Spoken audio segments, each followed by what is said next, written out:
A single photograph. One image from a telescope the size of a tennis court, aimed at a patch of sky so small it would be covered by a grain of sand held at arm's length.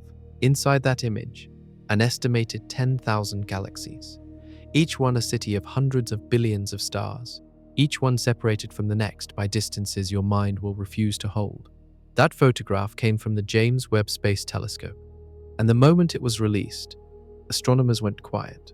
We were already aware the universe was large. That awareness had been abstract, manageable. Webb made it concrete. Webb made it measurable.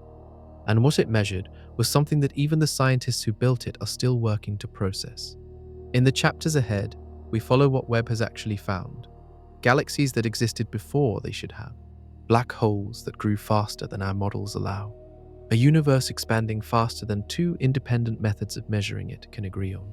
And a boundary at the edge of the observable cosmos beyond which light will never reach us, no matter how long we wait. If you enjoy following science that genuinely unsettles our picture of reality, subscribe to Late Science. We cover the universe's strangest confirmed facts, and this one earns that word. The scale Webb revealed is real, verified, measured. Prepare yourselves. We begin. Point your finger at the night sky and pick a spot between two stars. A spot so small that a grain of sand held at arm's length would cover it completely. Blank space, as far as any previous telescope was concerned. Empty, unremarkable. James Webb stared at that spot for just over 12 hours. What came back was 10,000 galaxies. Every smear of light in that image, every spiral, every oval, every red-shifted blur, was an entire galaxy, a system of hundreds of billions of stars, separated from the next one by distances measured in millions of light years, all of them packed into a patch of sky your fingernail could hide. That image, released in July of 2022, is called the Webb Deep Field, and the first thing it confirmed is that the universe is not mostly empty. It is mostly full. Everywhere you point, in every direction, at every depth, there are galaxies beyond galaxies beyond galaxies. The emptiness we imagined was always an illusion created by the limits of our instruments. To understand why that hit so hard, think about what came before. The Hubble Space Telescope produced its own deep field image back in 1995. That image also revealed thousands of galaxies. It was extraordinary at the time. But Hubble was working in visible light, and visible light tells only part of the story. A large fraction of the earliest, most distant galaxies are hidden behind clouds of gas and dust. Their light is stretched and dimmed by billions of years of travel. Hubble could sense them only faintly, like trying to read a sign through heavy fog. Webb works in infrared. It detects heat radiation that passes through dust clouds, the way a radio signal passes through a wall. What was fog to Hubble is transparent to Webb. That single difference meant Webb could see not just farther, but deeper into time. The galaxies in the Webb Deep Field include some of the oldest objects ever photographed. Some existed when the universe was less than 5% of its current age. 5%. The universe is roughly 13.8 billion years old. Some of what Webb photographed in that one image dates back over 13 billion years. You are looking at the early universe, a universe so young that the Milky Way, Earth, and every living thing on it did not yet exist in any form. And the count of 10,000 galaxies is for that one field alone. Astronomers estimate the observable universe contains somewhere between 100 billion and 2 trillion galaxies total. 2 trillion.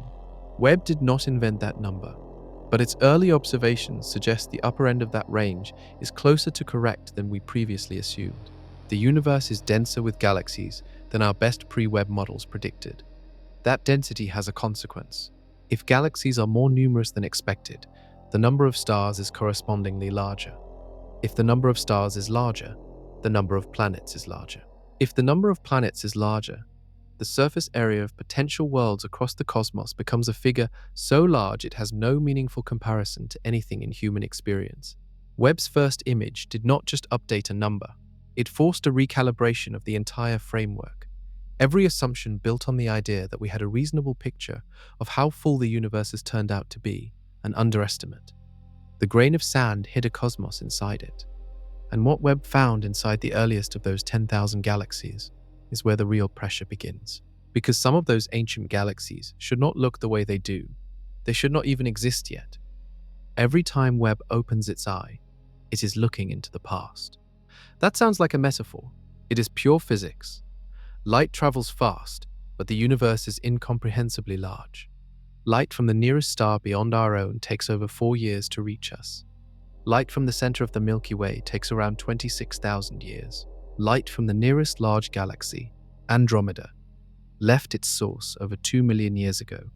By the time any of that light reaches Webb's mirror, the object that produced it has already changed, moved, aged, or in some cases, ceased to exist entirely.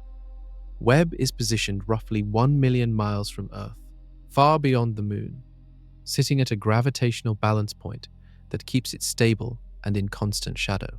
From there, it peers outward, and the farther it looks, the further back in time it reaches. The most distant objects Webb has confirmed are seen as they existed over 13 billion years ago, when the universe was only a few 100 million years old. That gap between then and now is almost impossible to hold as a real number. The universe was less than 3% of its current age. There were no planets in the solar system. There was no solar system. There was no Milky Way in anything like its current form. There were only the first generations of stars and the young galaxies pulling together around them. What Webb does is translate that ancient light into data. Its infrared detectors capture photons that have been traveling since before Earth existed and convert them into images and spectra that astronomers can analyze. The telescope is measuring the chemical composition, temperature, mass, and age of objects that no human and no prior instrument has ever examined directly. Before Webb, the view of the early universe came mostly from the Hubble Space Telescope and from a landmark observation called the cosmic microwave background, the faint afterglow of the Big Bang itself, measured in extraordinary detail by missions like the European Space Agency's Planck satellite. Those sources gave us a strong general model. They told us roughly how and when the first stars and galaxies should have formed. Webb is now testing that model directly, in detail, at the source, and the early results are already generating serious debate. Some galaxies Webb has photographed from the early universe appear too large, too structured, and too chemically evolved for their age. The model said they should still be assembling themselves. Webb found them already built. That gap between prediction and observation is the current frontier of cosmology. Researchers are working to understand whether the model needs adjustment, whether the age estimates for these galaxies have margins of error that could close the gap, or whether something more fundamental about how galaxies form is being missed. The debate is ongoing and unresolved as of early 2000-2005. But the time machine aspect of Webb carries a stranger implication beneath the science. When you look at a Webb image of a galaxy from 13 billion years ago, you are seeing a place that in the present moment no longer looks like that. It has had 13 billion years to evolve. It may have merged with other galaxies. Its stars may have aged and died. We have no way to see what it looks like right now, because the light carrying that information will not arrive for another 13 billion years. We are always seeing the universe as it was, never as it is. Webb sharpened that fact more than any instrument before it, and it sharpened something else too. A problem with the galaxies it found in that ancient light that our leading theory of cosmic history cannot yet explain. In early 2003, a team of astronomers published a paper that described 6 galaxies in Webb's early observation data as, in their own words, un-universe breakers. That phrase got attention. The science behind it deserves the same. The standard model of cosmology, the framework that has guided our understanding of the universe's structure for decades, predicts a clear sequence for how galaxies build themselves. In the very early universe, matter was spread relatively smoothly. Gravity pulled it together into clumps. Those clumps formed the first small, irregular galaxies. Over hundreds of millions and then billions of years, those small galaxies merged, accumulated more gas, formed more stars, and gradually grew into the large, structured galaxies we see in the universe today. That process takes time, enormous amounts of it. A galaxy the size and mass of the Milky Way should take billions of years to assemble. Webb found galaxies in the early universe existing when the cosmos was between 500 million and 700 million years old, that are already massive. One candidate observed in Webb data appears to contain as many stars as the Milky Way does today, packed into a galaxy that existed less than 700 million years after the Big Bang. According to the Standard Model's timeline, that galaxy should not be anywhere near that size yet. It gets more specific than mass alone. Some of these early massive galaxies appear to already contain older stellar populations, meaning stars that formed even earlier and have already aged. That pushes the implied timeline of their assembly back even further, into a window the Standard Model considers implausible. Astronomers are careful about these findings.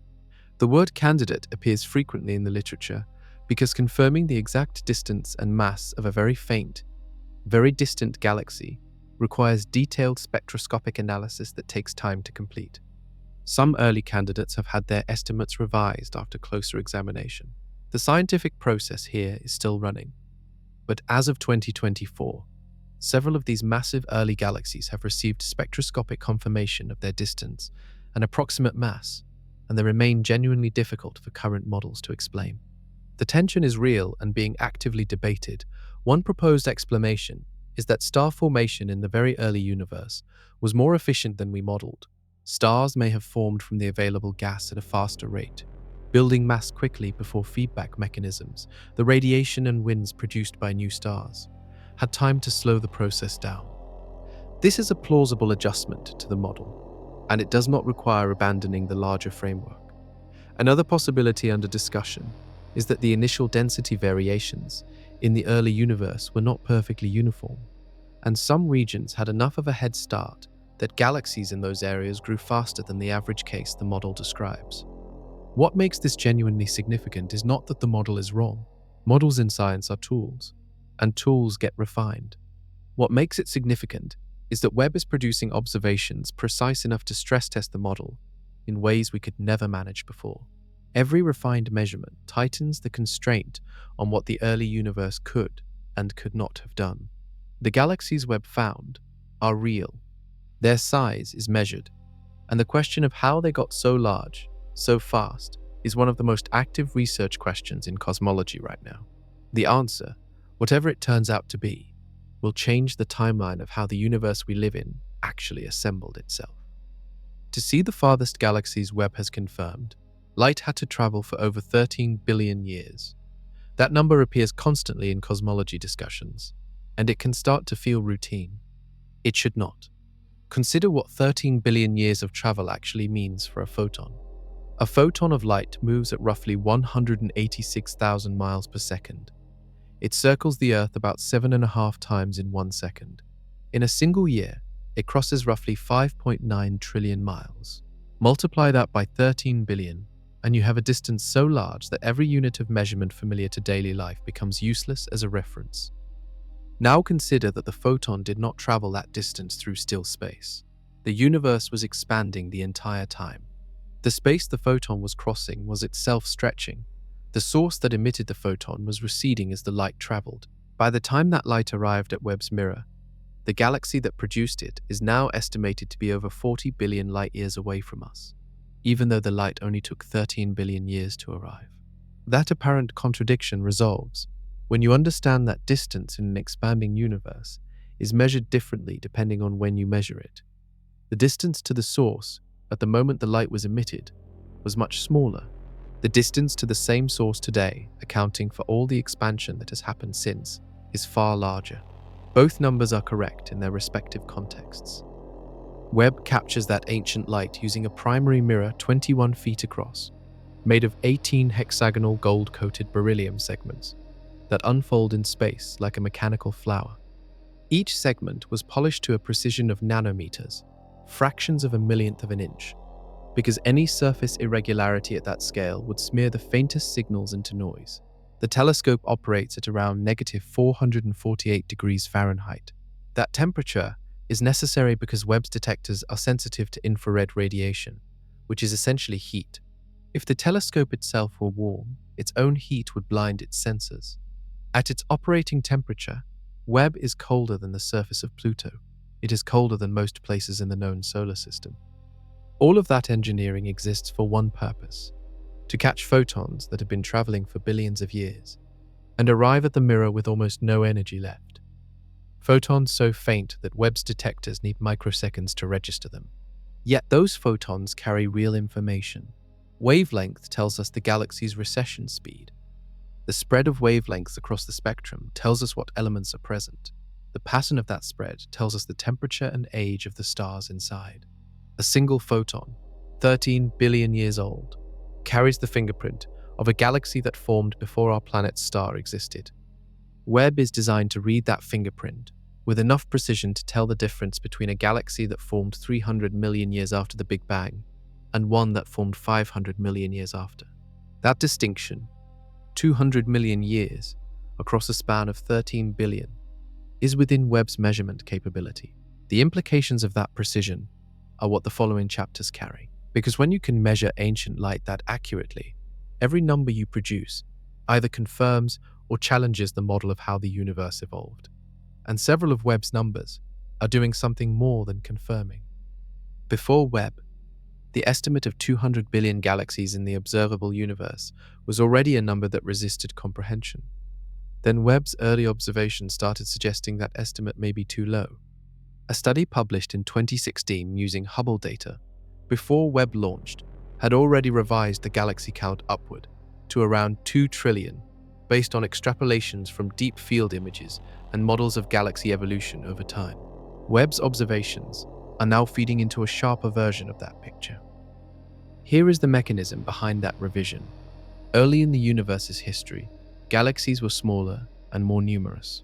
Many of those early dwarf galaxies merged over billions of years to form larger galaxies like the Milky Way.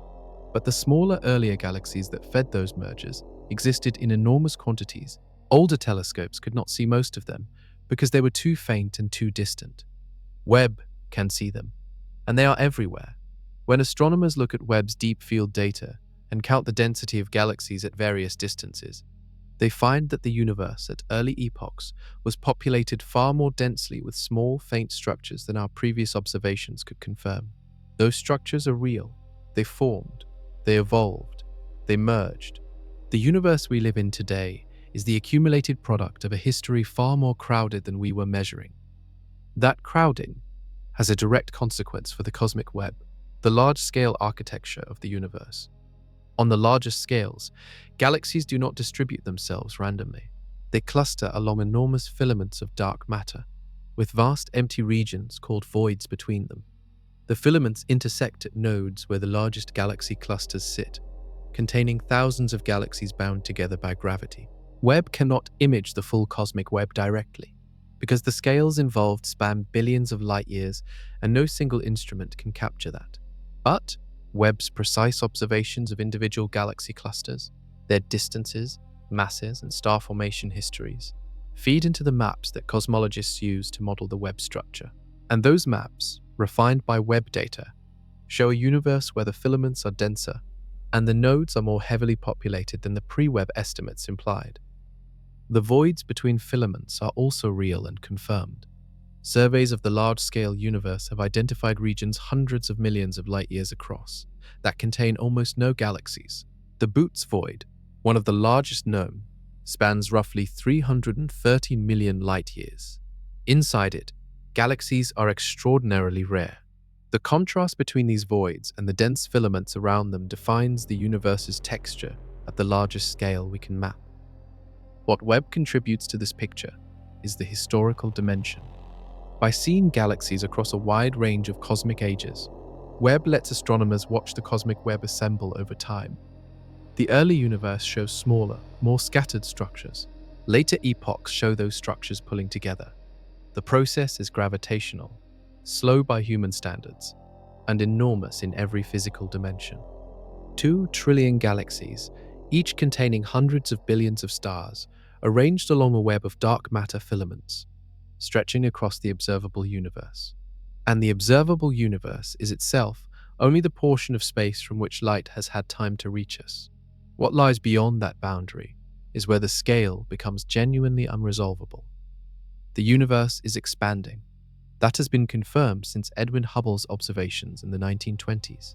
The rate of that expansion is described by a number called the Hubble constant, measured in kilometers per second per megaparsec, which is essentially a statement of how fast galaxies are receding from each other per unit of distance. Measuring that number precisely has been one of cosmology's central goals for decades. Webb stepped directly into that effort, and what it found made a long-running problem harder to dismiss. There are two main methods for measuring the expansion rate. The first works backward from the early universe.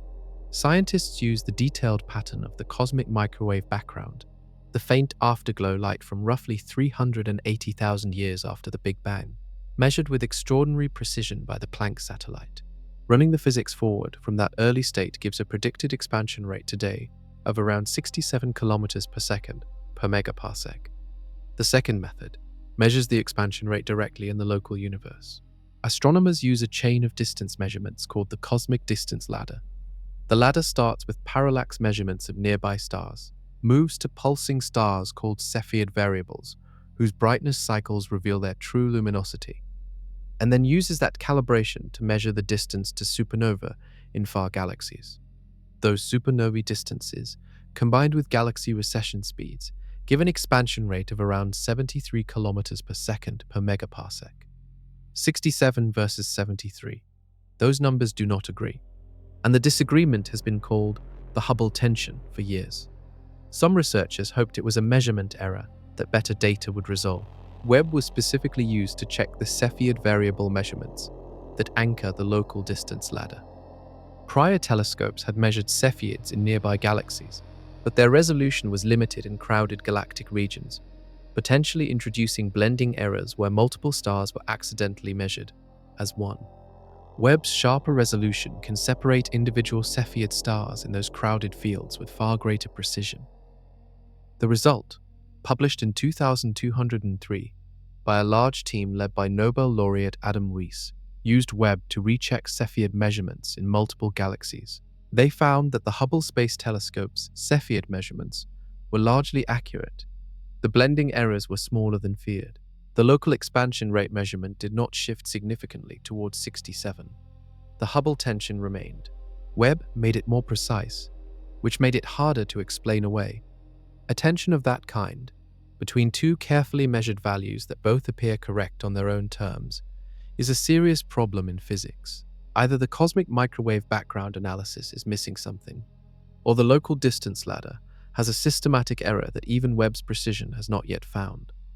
Or there is a feature of the universe's history or composition that the standard model does not currently include. Proposed solutions range from adjustments to the properties of dark energy in the early universe, to the existence of an unknown component called early dark energy that temporarily altered the expansion rate before recombination, to more exotic possibilities that remain at the theoretical stage. None of these proposals has been confirmed. The tension is real, measured by multiple independent teams, and unresolved as of 2025. Webb's role in this debate is to keep sharpening the measurements. Every additional Cepheid calibration, every improved distance to a galaxy hosting a supernova, narrows the uncertainty. And a narrower uncertainty that still shows a gap is a more serious challenge than a wide one. The Hubble tension is 67 versus 73. Those two numbers, separated by 6 units on a scale measuring cosmic expansion, represent one of the most serious, unresolved problems in modern physics. Understanding why requires understanding what the disagreement actually implies about the universe's history. The cosmic microwave background method is not just a measurement of light. It is a full physical model. Scientists take the detailed temperature variations in that ancient light, which are tiny, around 1 part in 100,000, and fit them to a cosmological model that includes the amounts of ordinary matter, dark matter, and dark energy in the universe. The expansion rate comes out of that fit as a derived value. When Planck measured it, the answer was close to 67. The local distance ladder method is independent. It does not use the cosmic microwave background at all. It builds up from direct geometric measurements of nearby stars, extends to Cepheid variables in nearby galaxies, and then reaches into the distant universe using type AI supernovae, a class of stellar explosion that produces a consistent peak brightness making them reliable distance markers. When multiple teams use this chain, the answer is close to 73. These two methods are independent in the sense that they use completely different physics, different instruments, and different objects. If they give different answers, one of three things is true. There is a systematic error in one method that has not been identified. There is a systematic error in both methods that push in opposite directions. Or the universe has a feature that causes the early expansion rate and the late expansion rate to genuinely differ from what a simple model predicts. That third option is what makes the tension scientifically exciting and genuinely unsettling. If the universe's expansion rate evolved in a way the standard model does not capture, it implies the model is incomplete. It implies something happened to dark energy, or dark matter, or the curvature of space, or some other component between the early universe and today that we are not accounting for. Webb's contribution is precision. It has sharpened the local measurement without moving it toward the early universe value.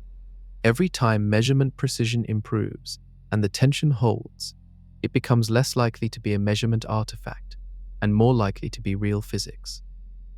The proposal of early dark energy is one of the most discussed adjustments. In this framework, an additional component of energy existed in the early universe that increased the expansion rate briefly before disappearing or weakening. This would reduce the distance to the surface of last scattering used in the cosmic microwave background analysis, which would raise the inferred expansion rate from 67 towards something closer to 73. But early dark energy also changes other predictions that currently agree well with observations, so adding it creates new problems as it solves the tension. Researchers are also examining whether the supernova distance ladder has systematic biases related to the environments where type Ia supernovae occur in different types of galaxies. Some work suggests that supernovae in older stellar environments may have slightly different intrinsic properties than those in younger environments, which could affect the distance calibration. Every possible fix requires data to test it. Webb is providing that data. The Hubble tension is the clearest sign currently available that our model of the universe, successful and precise as it is, may be missing a chapter. What fills that chapter will reshape how we describe everything Webb is measuring. Take the universe at its largest scale and look away from the galaxies for a moment. Look at what is between them. Most of the volume of the observable universe is empty, genuinely, profoundly empty. The regions called cosmic voids are not small gaps. They are enormous structures, each spanning hundreds of millions of light years in diameter, where the density of galaxies drops to nearly zero. Inside a void, you could travel in any direction for tens of millions of light years without passing a single large galaxy. The Boots void is one of the most studied. Discovered in 1981 during a survey of galaxy positions, it spans roughly 330 million light years across. When it was first identified, the scale was difficult to accept. At that time, structures of that size were not predicted by existing models of how matter clusters under gravity. Voids are not violations of physics. They form because gravity is selective. In the very early universe, the distribution of matter was almost uniform, but not perfectly so. There were regions of slightly higher density and regions of slightly lower density. Gravity amplified those differences. The denser regions pulled in surrounding matter, forming the filaments and galaxy clusters we see today. The lower density regions lost matter to their surroundings and became emptier over time. The voids we see now are the grown-up versions of those early low-density regions, stretched and deepened by billions of years of gravitational drainage. Webb does not image voids directly, because a void is defined by the absence of bright objects. But Webb's precise measurements of galaxies at the edges of known voids, and in the filaments surrounding them, contribute to the three-dimensional maps that reveal the large-scale structure. Every confirmed galaxy distance is a data point in the cosmic map. Webb adds data points with far greater precision and at far greater distances than its predecessors. What those maps show at the largest scales is a structure that cosmologists call the cosmic web. Filaments of dark matter and gas stretch across billions of light years. Galaxies form along those filaments, denser near the intersections. Between the filaments sit the voids. The whole architecture looks, if you could see it in 3 dimensions, like a sponge, with solid walls and enormous hollow chambers. The scale of individual voids challenges the standard cosmological model in a subtle way. Some of the largest void-like underdensities in the observed universe appear larger than simulations predict they should be under the standard framework. The cold spot in the cosmic microwave background, a region of the sky that appears slightly cooler than average, has been tentatively linked to a supervoid along the line of sight. A void so large it cooled photons passing through it by a gravitational effect. The connection remains debated and unconfirmed. What is confirmed is the overall architecture. The universe at the largest scales is not smoothly filled.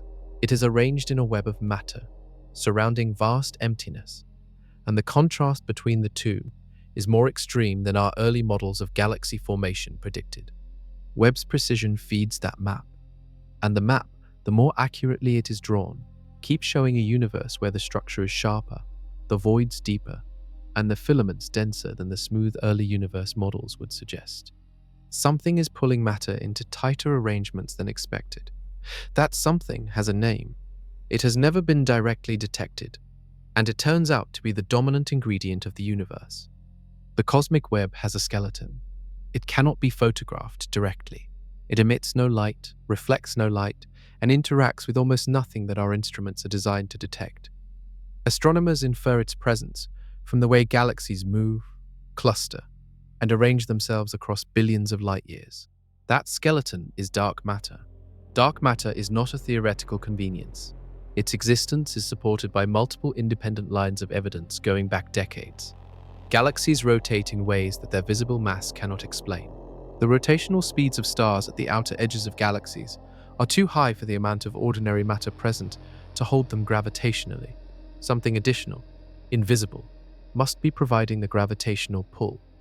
Galaxy clusters also reveal the presence of dark matter through a different mechanism. When hot gas in a cluster is mapped using X-ray telescopes, and the mass needed to gravitationally confine that gas is calculated, the visible galaxies in the cluster account for only a fraction of the required mass. The rest is dark matter. The most visually striking evidence comes from gravitational lensing. When light from a distant galaxy passes near a massive object, such as a galaxy cluster, gravity bends the path of the light. This bending creates distorted, stretched, or multiplied images of the background galaxy. The amount of bending reveals the total mass of the lens, including mass that produces no light. By mapping lensing distortions across large areas of sky, astronomers can reconstruct the distribution of dark matter in 3 dimensions. Webb is exceptionally good at gravitational lensing studies. Its resolution and sensitivity allow it to detect the subtle distortions produced by dark matter halos around clusters and even around individual massive galaxies. Webb's lensing maps confirm that dark matter halos are present, that they are more massive than the visible galaxies they surround, and that their shapes and distributions match the predictions of the standard cold dark matter model reasonably well. That confirmation is significant. It means that despite dark matter's mysterious nature, its gravitational behavior is consistent and predictable. The model works in that sense. Dark matter makes up roughly 27% of the total energy content of the universe, according to the best current measurements from the Planck satellite and other surveys. Ordinary matter, everything made of protons, neutrons, and electrons, including every star, planet, gas cloud, and living thing, makes up roughly 5%. The remaining 68% is dark energy. The cosmic web is dark matter's visible output. The filaments that connect galaxy clusters, the halos that wrap individual galaxies, the scaffolding on which all baryonic structure is built, these are dark matter. Webb maps its gravitational effects with precision that prior telescopes could not match, but dark matter itself has never been directly detected in a laboratory. No experiment has caught a dark matter particle interacting with ordinary matter in a controlled setting. Its nature, what it actually is at the particle physics level, remains completely unknown.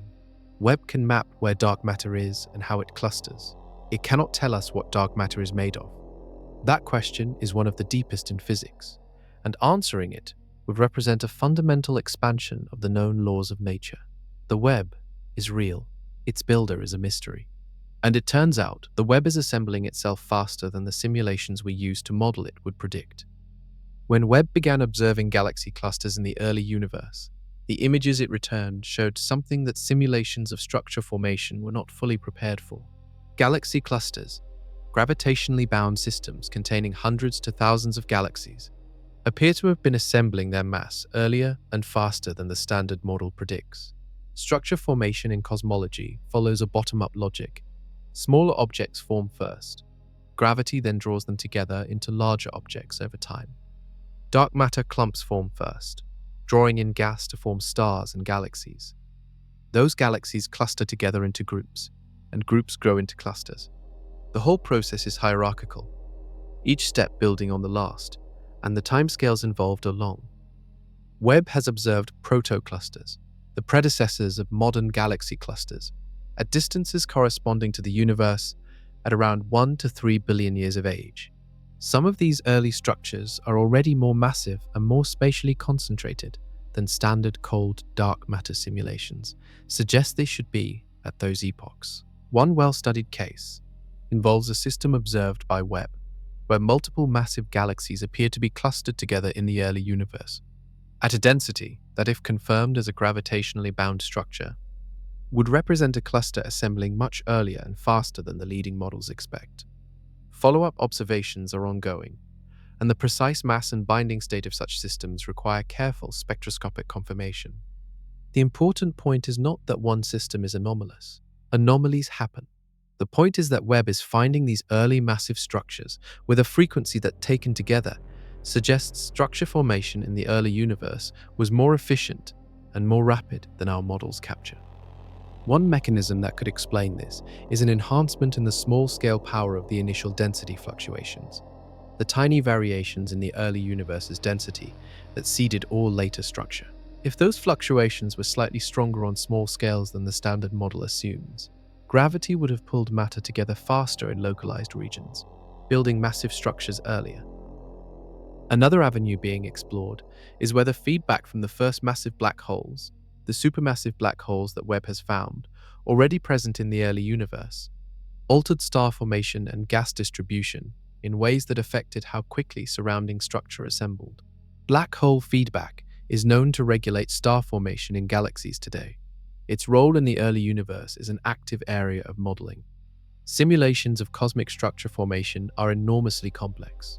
They require modeling gravity, gas physics, star formation, supernova, radiation, and black hole activity across cosmic time. The best current simulations, including projects like Illustris TNG and Eagle, reproduce many observed features of the universe well. But Webb's early epoch observations are providing data at an accuracy and depth those simulations were not specifically calibrated against. That gap between simulation and observation is where the science is moving forward. Researchers are revising simulations to test whether parameter adjustments can match what Webb observes, or whether more fundamental changes to the model are needed. The universe apparently built its largest structures with less time than the instruction manual allowed. That efficiency points towards something in the initial conditions, or in the physics of the early universe, that the current model is still working to fully account for. And if structure assembled faster than expected, the objects at the centers of those structures grew faster too. No one has ever directly seen a population 3 star. They are a theoretical prediction, the hypothetical first generation of stars that formed in the early universe before any heavy elements existed. Webb may be the first instrument capable of detecting their indirect signature.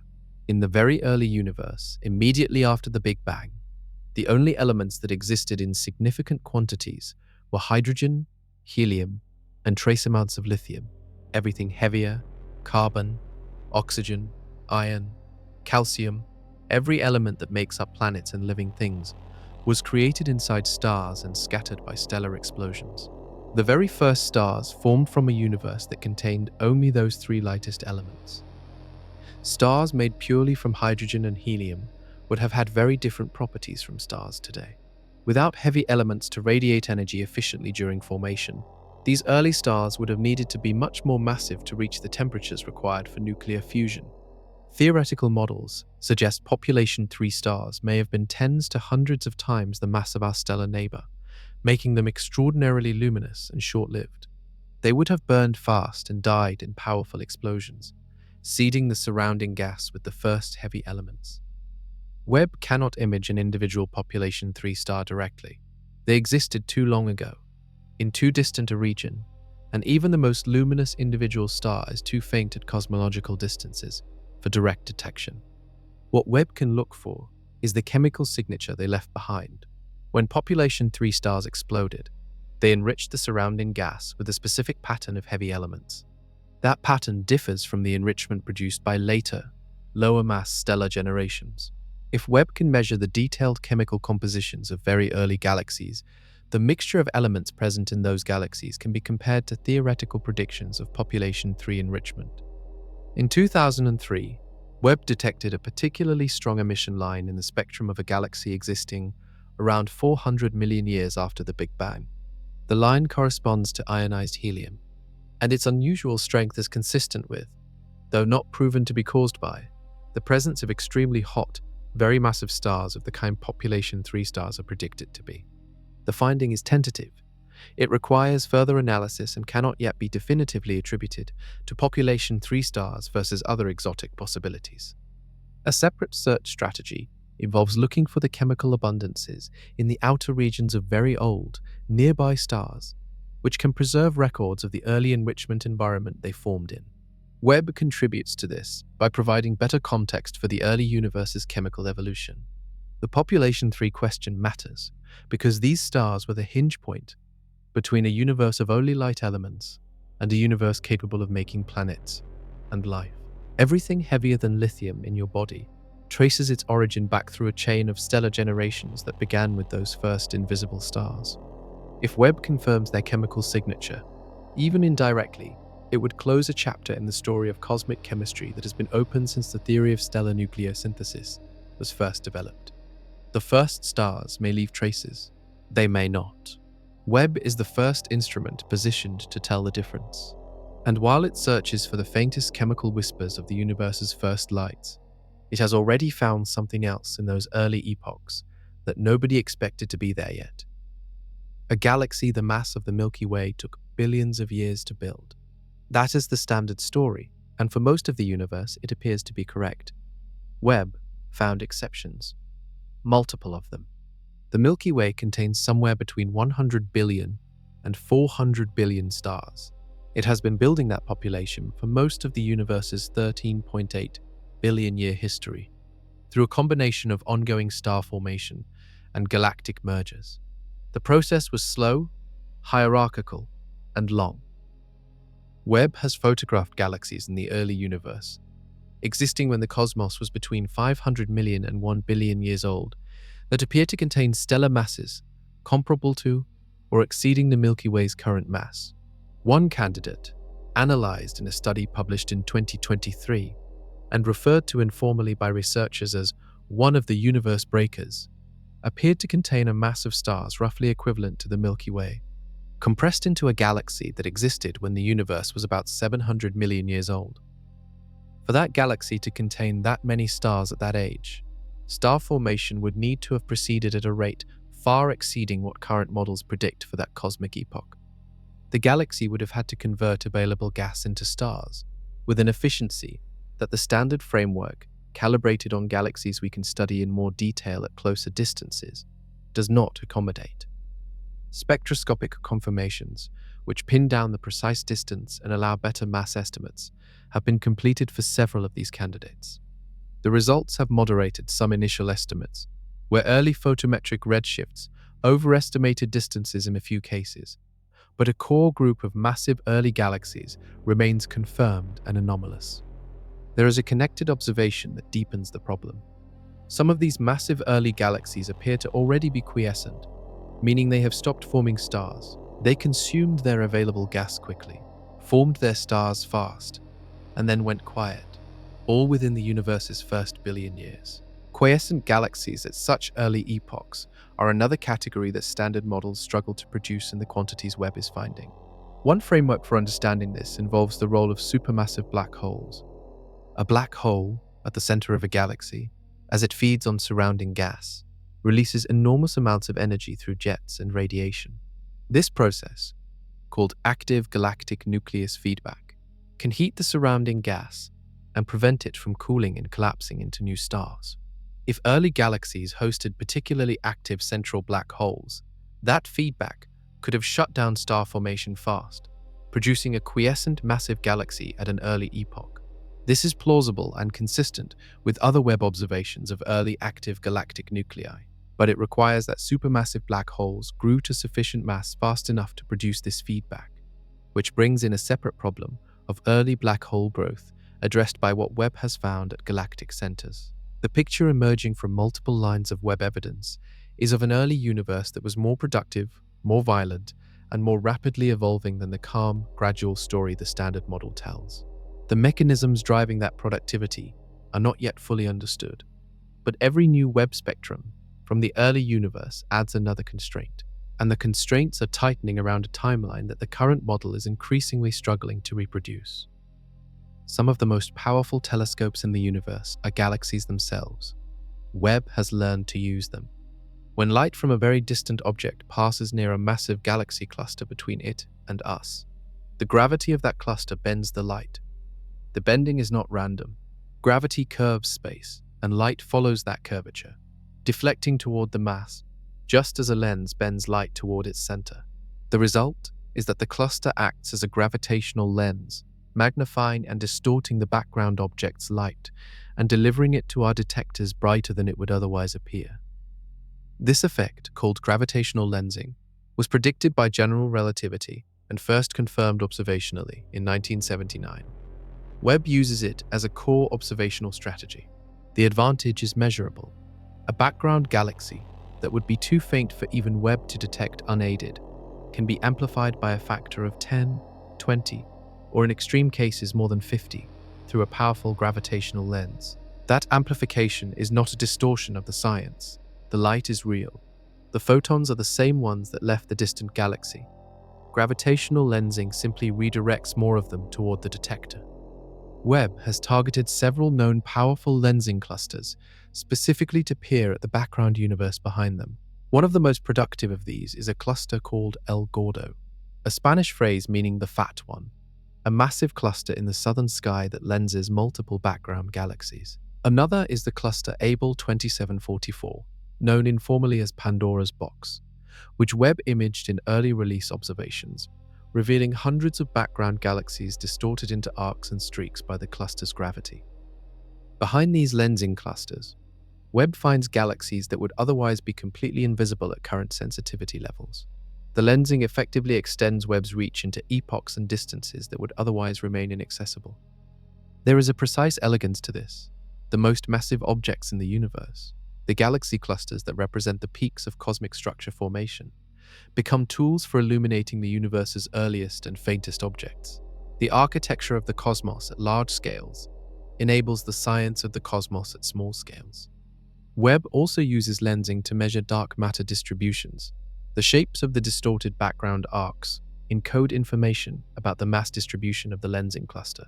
By modeling those shapes, astronomers reconstruct where the mass in the cluster is concentrated, including the dark matter that surrounds and extends far beyond the visible galaxies. These lensing mass maps confirm the existence of dark matter halos and reveal their detailed structure with precision that direct observation cannot achieve.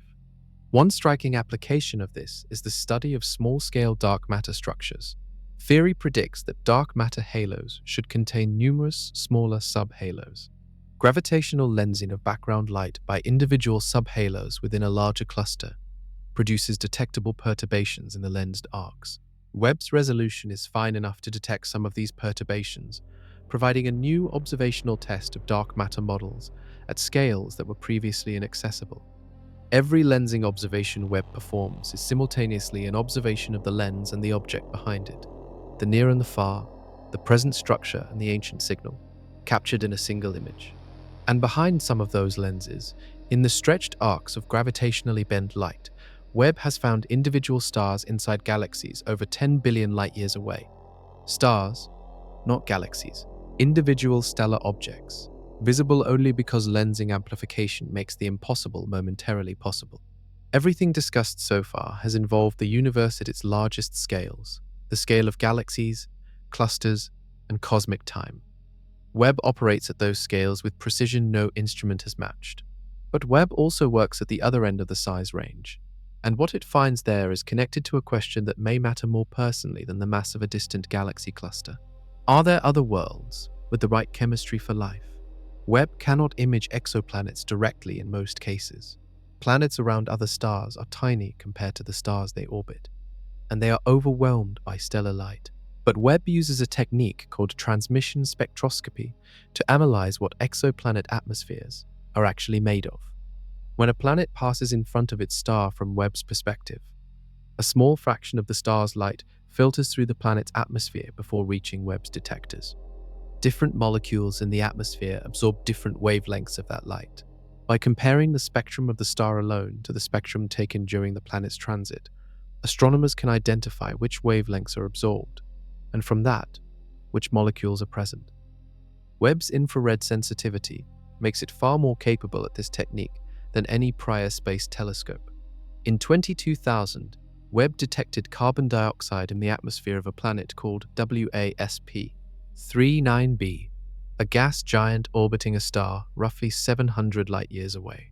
This was the first clear, detailed detection of carbon dioxide in an exoplanet atmosphere, and it demonstrated that Webb could identify molecules that are chemically significant for astrobiology. Since then, Webb has detected water vapor, sulfur dioxide, and sand-like silicate particles in various exoplanet atmospheres.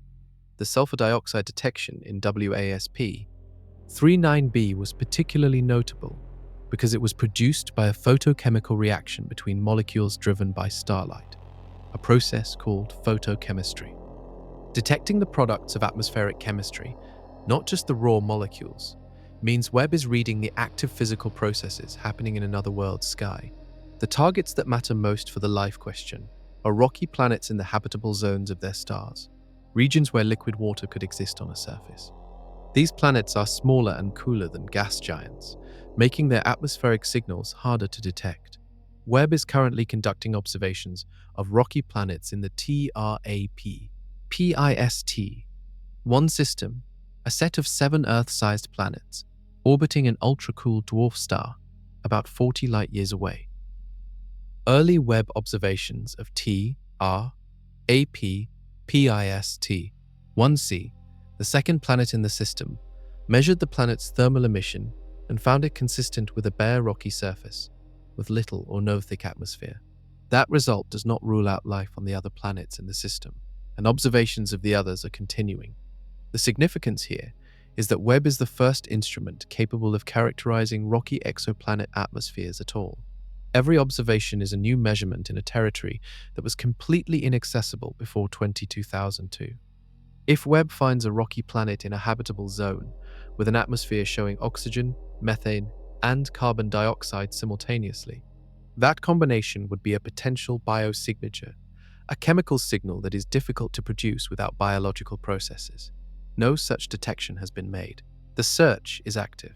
The same telescope mapping galaxies 13 billion light-years away is also reading the air of worlds 40 light-years from Earth. That range of scale, from the edge of the observable universe to the nearest potentially habitable planets, is Webb operating exactly as designed. One of the most significant shifts in our understanding of the universe over the past 30 years is the realization that planets are ordinary. They are a routine outcome of the process that forms stars. Wherever a star forms, the disk of gas and dust surrounding it almost always produces planets. Before 1995, no planet outside the solar system had been confirmed. The first confirmed detection of a planet orbiting a star similar to our own came that year.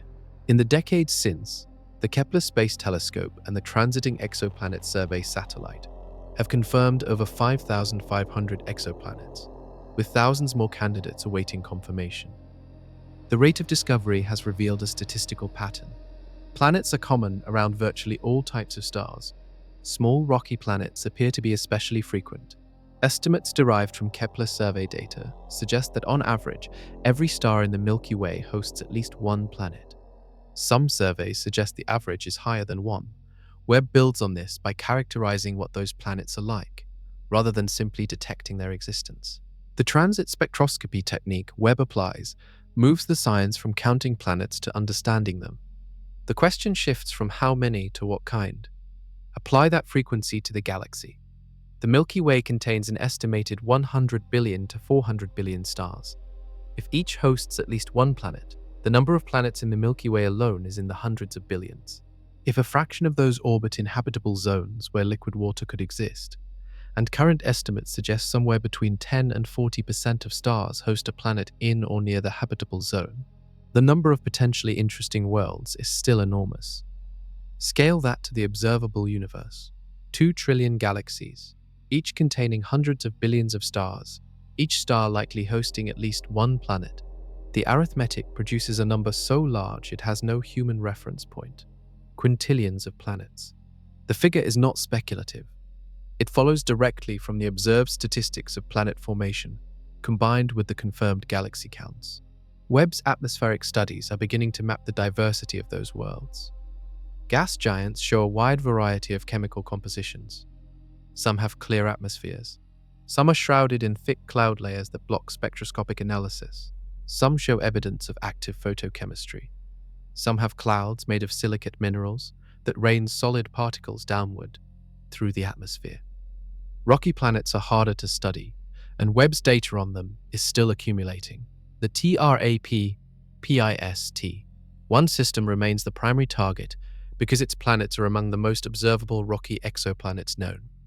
The host star is small and cool, which means its planets pass in front of it frequently, and the planet-to-star size ratio is relatively favorable. The broader implication of the planet frequency finding is a shift in how we frame the question of life in the universe. A generation ago, the question of whether life existed elsewhere was partly a question of whether planets even existed elsewhere. That question is answered. Planets are everywhere. The remaining questions are about chemistry, atmospheric stability, and the presence of the conditions that allow complex chemistry to persist over geological timescales. Webb is the instrument positioned to address those questions, world by world, observation by observation. And some of those worlds orbit stars that are not calm, quiet stellar neighbors. Some orbit engines of energy output so extreme that they illuminate their host galaxies from a single point at the galactic center. At the center of some galaxies, a concentration of energy exists that outshines every star in that galaxy combined. Billions of stars, each producing the energy output of an entire stellar fusion reactor, summed together and still overwhelmed by a single point at the galactic core. These objects are called quasars, and Webb is studying them in the early universe with a clarity no prior telescope achieved. A quasar is powered by a supermassive black hole actively feeding on surrounding gas and dust. As material falls toward the black hole, it forms an accretion disk, a swirling, superheated ring of infalling matter that reaches temperatures of millions of degrees. At those temperatures, the disk radiates intensely across the electromagnetic spectrum, including visible light, ultraviolet radiation, and X-rays. In many quasars, powerful jets of plasma shoot outward from the black hole's poles at velocities close to the speed of light, extending for hundreds of thousands of light-years beyond the galaxy. The energy output of the most luminous quasars is staggering in measurable terms. The most powerful quasars observed radiate energy equivalent to the combined output of trillions of stars. They are visible across cosmological distances, and, in fact, were among the first objects to be confirmed at extreme distances using redshift measurements in the 1960s. Webb adds the ability to study quasars in the early universe with unprecedented spectral detail. By analyzing the light from quasars that existed when the universe was less than 1 billion years old, Webb can measure the mass of the central black hole, the rate at which the black hole is accreting material, and the chemical composition of the gas surrounding it. What Webb has found in this analysis reinforces a problem already identified by earlier telescopes. The supermassive black holes powering early quasars are too massive for their age. Black holes grow by accreting mass. There is a physical limit on how fast a black hole can accrete, set by the balance between gravity pulling material in and radiation pressure pushing it back out. This limit is called the Eddington limit. If a black hole accretes at the maximum possible rate, the time required to grow from a stellar mass black hole, a few times the mass of a star, to a supermassive black hole billions of times that mass, is longer than the age of the universe at the epoch where Webb finds them. The math does not close. Proposed solutions include the idea that the first black holes seeded in the early universe were already massive, forming not from individual stellar collapses, but from the direct collapse of large gas clouds. Another proposal is that early black holes experienced episodes of super Eddington accretion, exceeding the theoretical limit for brief periods under specific conditions. Both mechanisms are theoretically possible and are being modeled, but neither has been directly confirmed. What is confirmed is the existence of billions of solar mass black holes in the universe's first billion years. Webb has now identified several of them with spectroscopic precision. Each one represents a gravitational engine of a scale that restructures the galaxy surrounding it, drives out gas that could have formed stars, and shapes the chemical environment of billions of light years of surrounding space.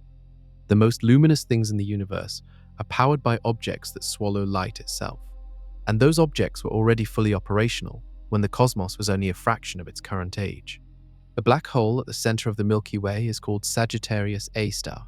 It has a mass of roughly 4 million times the mass of a star like our own. It is largely dormant today, occasionally accreting small amounts of matter, but producing nothing like the luminous output of an active quasar. Webb has found black holes in the early universe with masses billions of times larger than Sagittarius A star. Black holes so massive that to grow from a standard stellar remnant to their observed size, they would have needed to accrete matter at maximum possible rates for their entire existence, without pause. And in some cases, that calculation still does not produce enough mass in the available time. The technical term for the maximum sustainable accretion rate is the Eddington limit, and it exists because the radiation emitted by infalling material exerts pressure outward. At a certain accretion rate, that radiation pressure balances gravity and pushes the surrounding material away, effectively capping how fast the black hole can grow. Standard black hole growth models built around this limit struggle to produce billion solar mass black holes in the time available in the early universe.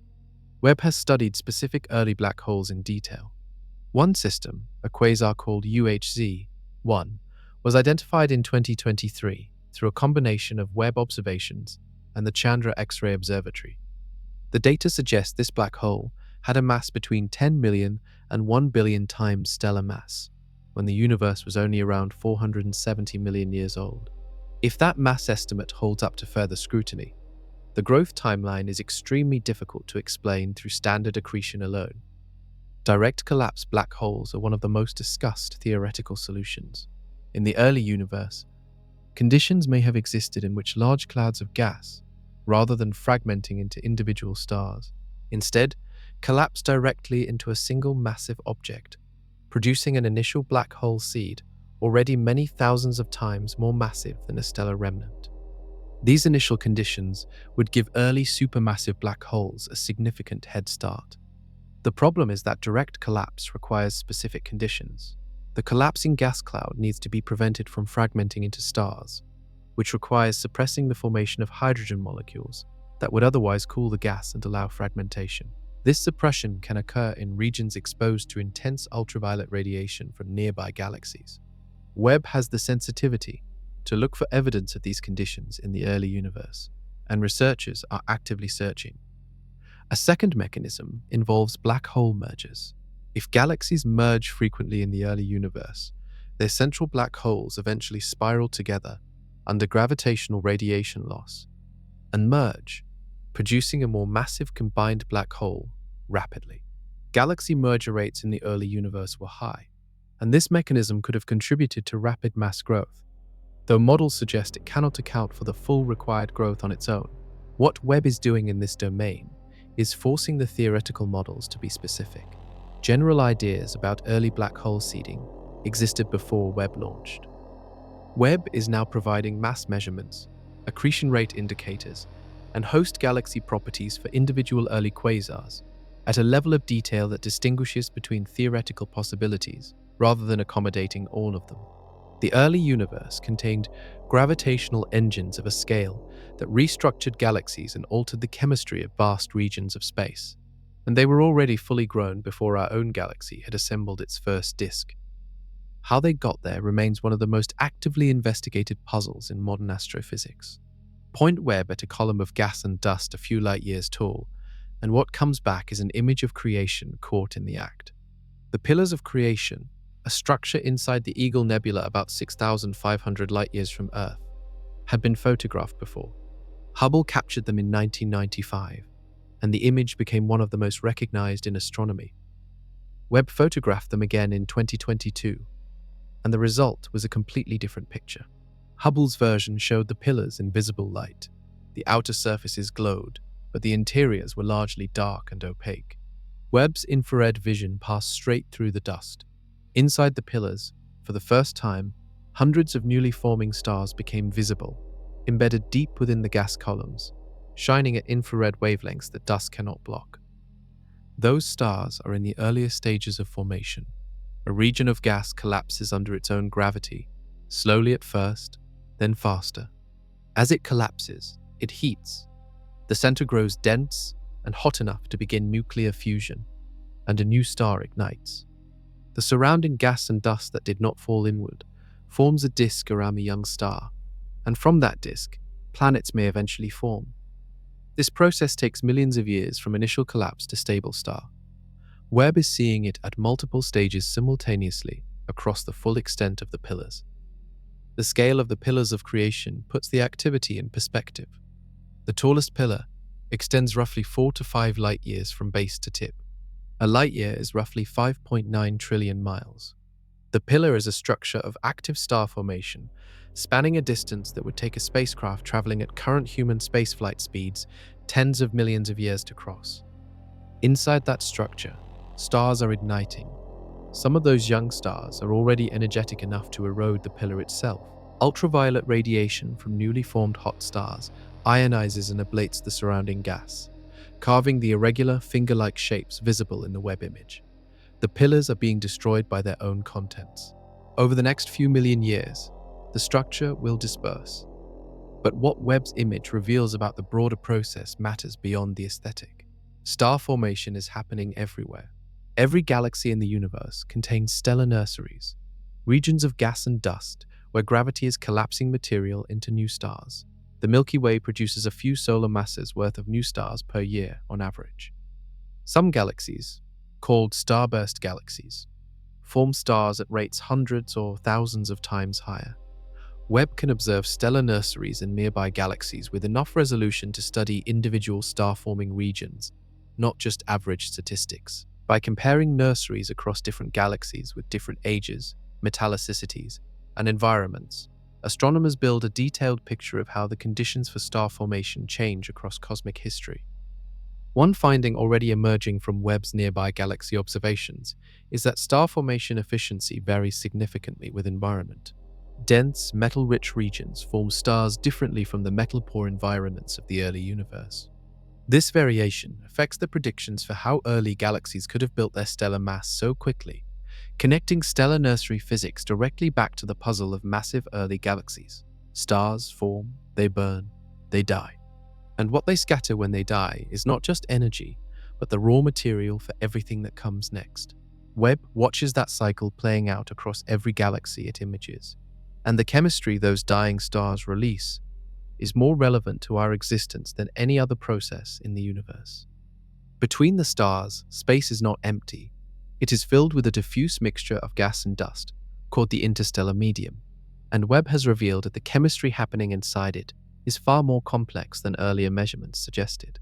The interstellar medium was known to contain simple molecules: hydrogen gas, carbon monoxide, water ice frozen onto dust grains.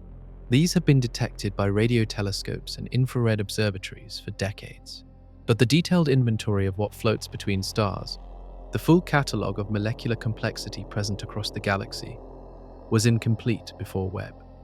Webb's infrared spectroscopy is sensitive to molecular vibrations in a way that makes it ideal for reading interstellar chemistry.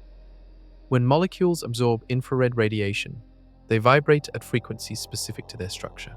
Those absorption signatures appear as dips in the spectrum of a background star or region, and each pattern of dips is a molecular fingerprint. Using this technique, Webb has detected complex organic molecules in the interstellar medium with a new level of detail. In 2003, a team using Webb data identified a suite of molecules in a dense interstellar cloud, including carbonyl sulfide, methyl cyanide, and various carbon chain molecules, along with simpler ices like carbon dioxide, ammonia, and methanol. Some of these molecules contain the carbon-nitrogen bonds that are fundamental to the chemistry of amino acids, the building blocks of proteins. The presence of these molecules in interstellar space is significant for a specific reason. When a cloud of interstellar gas collapses to form a new star and planetary system, the chemistry present in that cloud gets incorporated into the forming planets. The molecular inventory of the interstellar medium is, in a real sense, the starting chemistry of every new world. If complex organic molecules are widespread in the interstellar medium, they are being delivered to planetary surfaces across the galaxy as a routine part of planetary formation. This does not confirm that life is common. The chemistry present at formation and the conditions required for life to emerge are separate questions. But it does establish that the raw molecular ingredients associated with biological chemistry are distributed widely, present in the interstellar medium of our galaxy, and presumably in the interstellar media of galaxies throughout the observable universe. Webb has also detected polycyclic aromatic hydrocarbons in the interstellar medium, large carbon ring molecules that glow in infrared when illuminated by stellar radiation. These molecules are among the most abundant carbon-bearing species in the galaxy, and they have been found in meteorites that fell to Earth, suggesting a continuous chemical thread connecting interstellar space to the surfaces of rocky bodies. The interstellar medium is a vast, cold, diffuse chemical laboratory, processing molecules across timescales of millions of years between star formation events. Webb is providing the first detailed catalogue of what that laboratory contains, and the complexity of the inventory keeps expanding with each new spectroscopic observation. Every star that forms inherits that chemistry. Every planetary disk condenses it. Every rocky planet accretes it. The molecules that eventually become part of living systems, on a planet somewhere in the galaxy, began their journey drifting silently in the space between stars, illuminated by the infrared light that only Webb can fully read. The chemistry connects the interstellar scale to the planetary scale, and Webb sees both clearly enough to trace the connection. The universe is expanding, every distant galaxy is moving away from us, and the farther away it is, the faster it recedes. That much has been known since the 1920s. What took until 1998 to discover, and what Webb is now measuring with greater precision than ever before, is that the expansion is accelerating. Galaxies are not just moving apart. They are moving apart faster and faster over time. The rate of separation between any two distant points in the universe is increasing.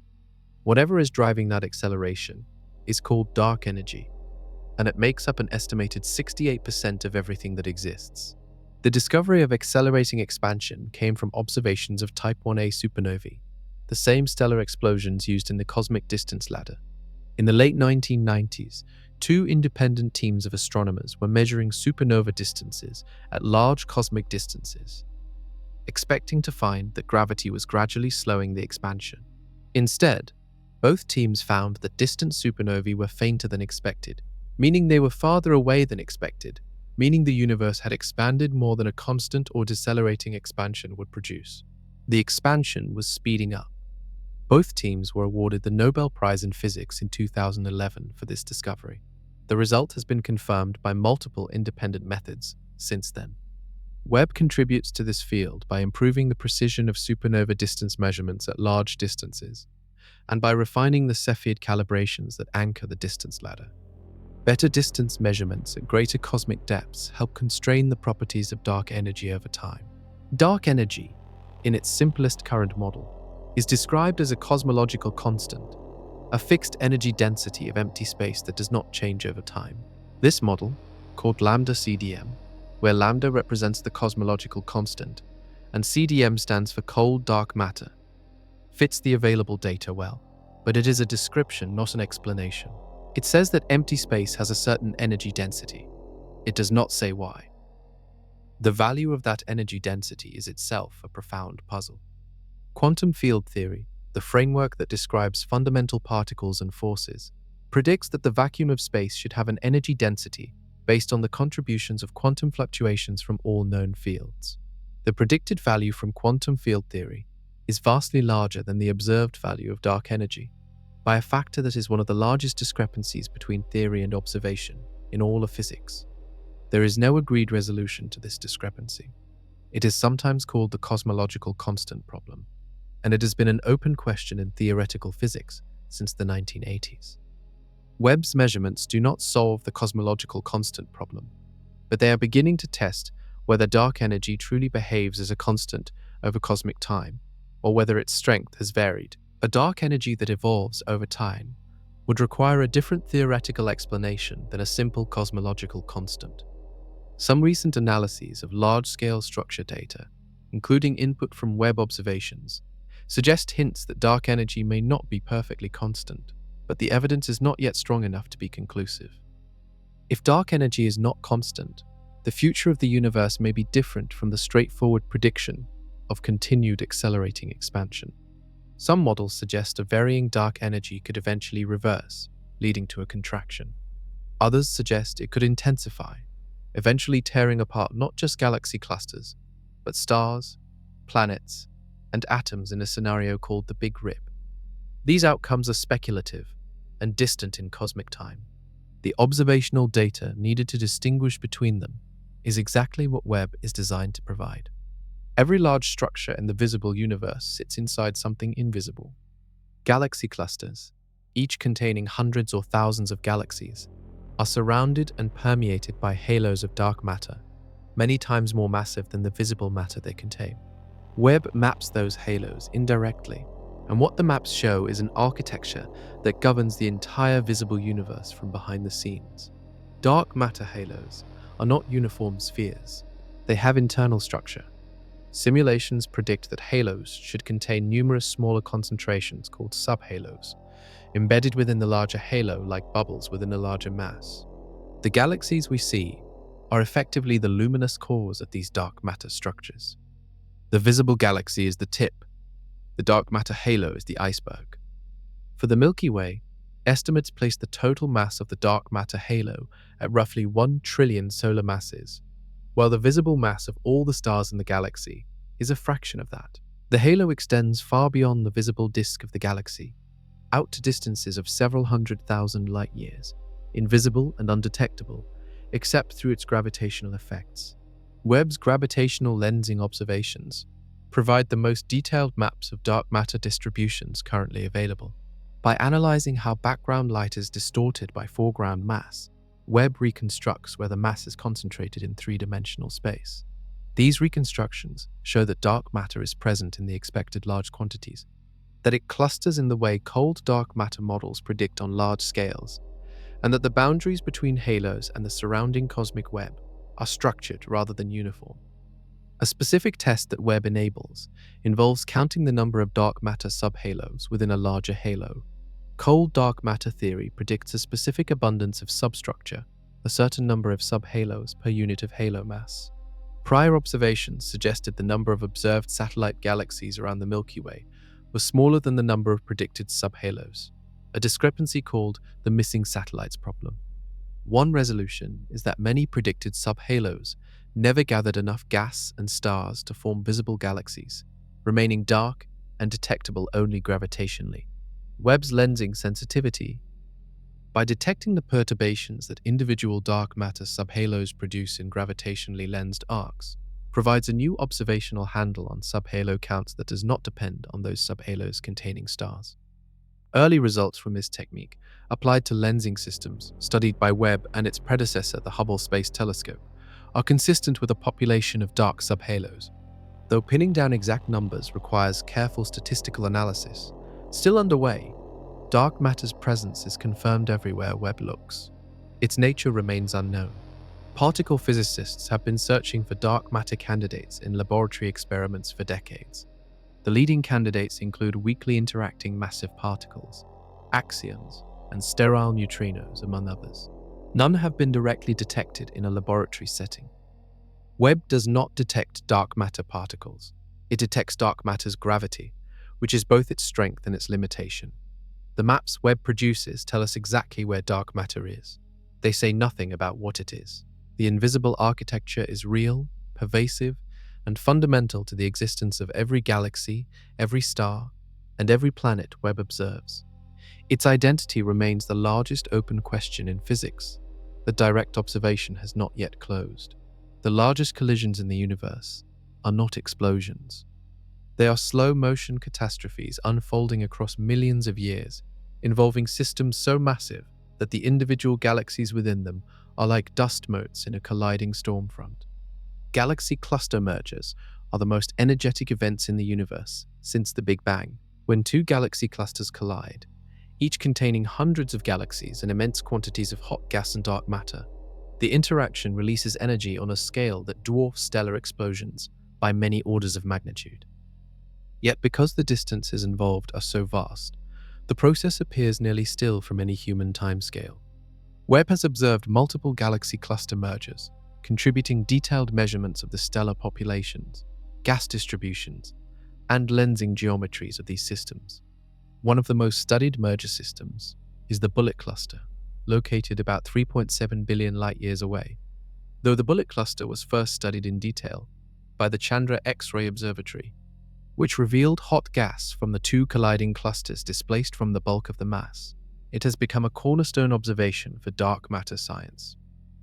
The Bullet Cluster's significance is this. During the collision, the hot gas in the two clusters, which makes up the bulk of their ordinary matter, interacted electromagnetically and slowed down, ending up concentrated in the center of the collision zone. The dark matter halos, which interact only gravitationally, passed through each other without slowing and moved ahead of the gas. X-ray maps showed where the gas was. Gravitational lensing maps showed where the total mass was. The two did not align. This spatial separation between the ordinary matter and the total mass is direct evidence that the dark matter is real and behaves differently from ordinary matter, exactly as the model predicts. It remains one of the most visually direct confirmations of dark matter's existence and properties. Webb's role in cluster merger science is to study the galaxies within these systems in detail. During a cluster merger, the member galaxies are subjected to intense gravitational interactions, ram pressure from the hot gas, and tidal forces from the overall mass distribution. These interactions strip gas from galaxies, trigger or suppress star formation, and over time transform the galaxy populations within clusters. Webb observations of cluster members in merging systems reveal populations of galaxies at various stages of transformation. Some show active star formation triggered by the pressure of the cluster environment. Others show signs of gas stripping that has cut off their fuel supply. Tracing these transformations allows astronomers to connect the large-scale collision event to the small-scale consequences for individual galaxies within it. The energy released in a major cluster merger, channeled into the hot intracluster gas, can heat that gas to temperatures of hundreds of millions of degrees. That heated gas radiates in X-rays for billions of years after the collision. Webb's infrared observations of the cluster members complement X-ray observations of the gas, combining to produce a more complete picture of the merger's effects. The scale of these events is a useful anchor for understanding what the universe does with its largest structures. Cluster mergers are not exceptional. The cosmic web drives clusters together continuously as the large-scale structure evolves. The Milky Way's own local environment is moving through space, drawn toward a massive concentration of matter that exists at a scale that makes individual cluster mergers look small. The Milky Way is moving. Every galaxy in the local universe is moving, and a significant component of that motion is being pulled towards something. Astronomers call it the Great Attractor, a concentration of mass centered roughly 450 million light-years away, in the direction of the constellations Centaurus and Norma. The gravitational influence of this region affects the motion of hundreds of thousands of galaxies across a volume, hundreds of millions of light-years across, including the Milky Way, the Andromeda Galaxy, and the entire local group.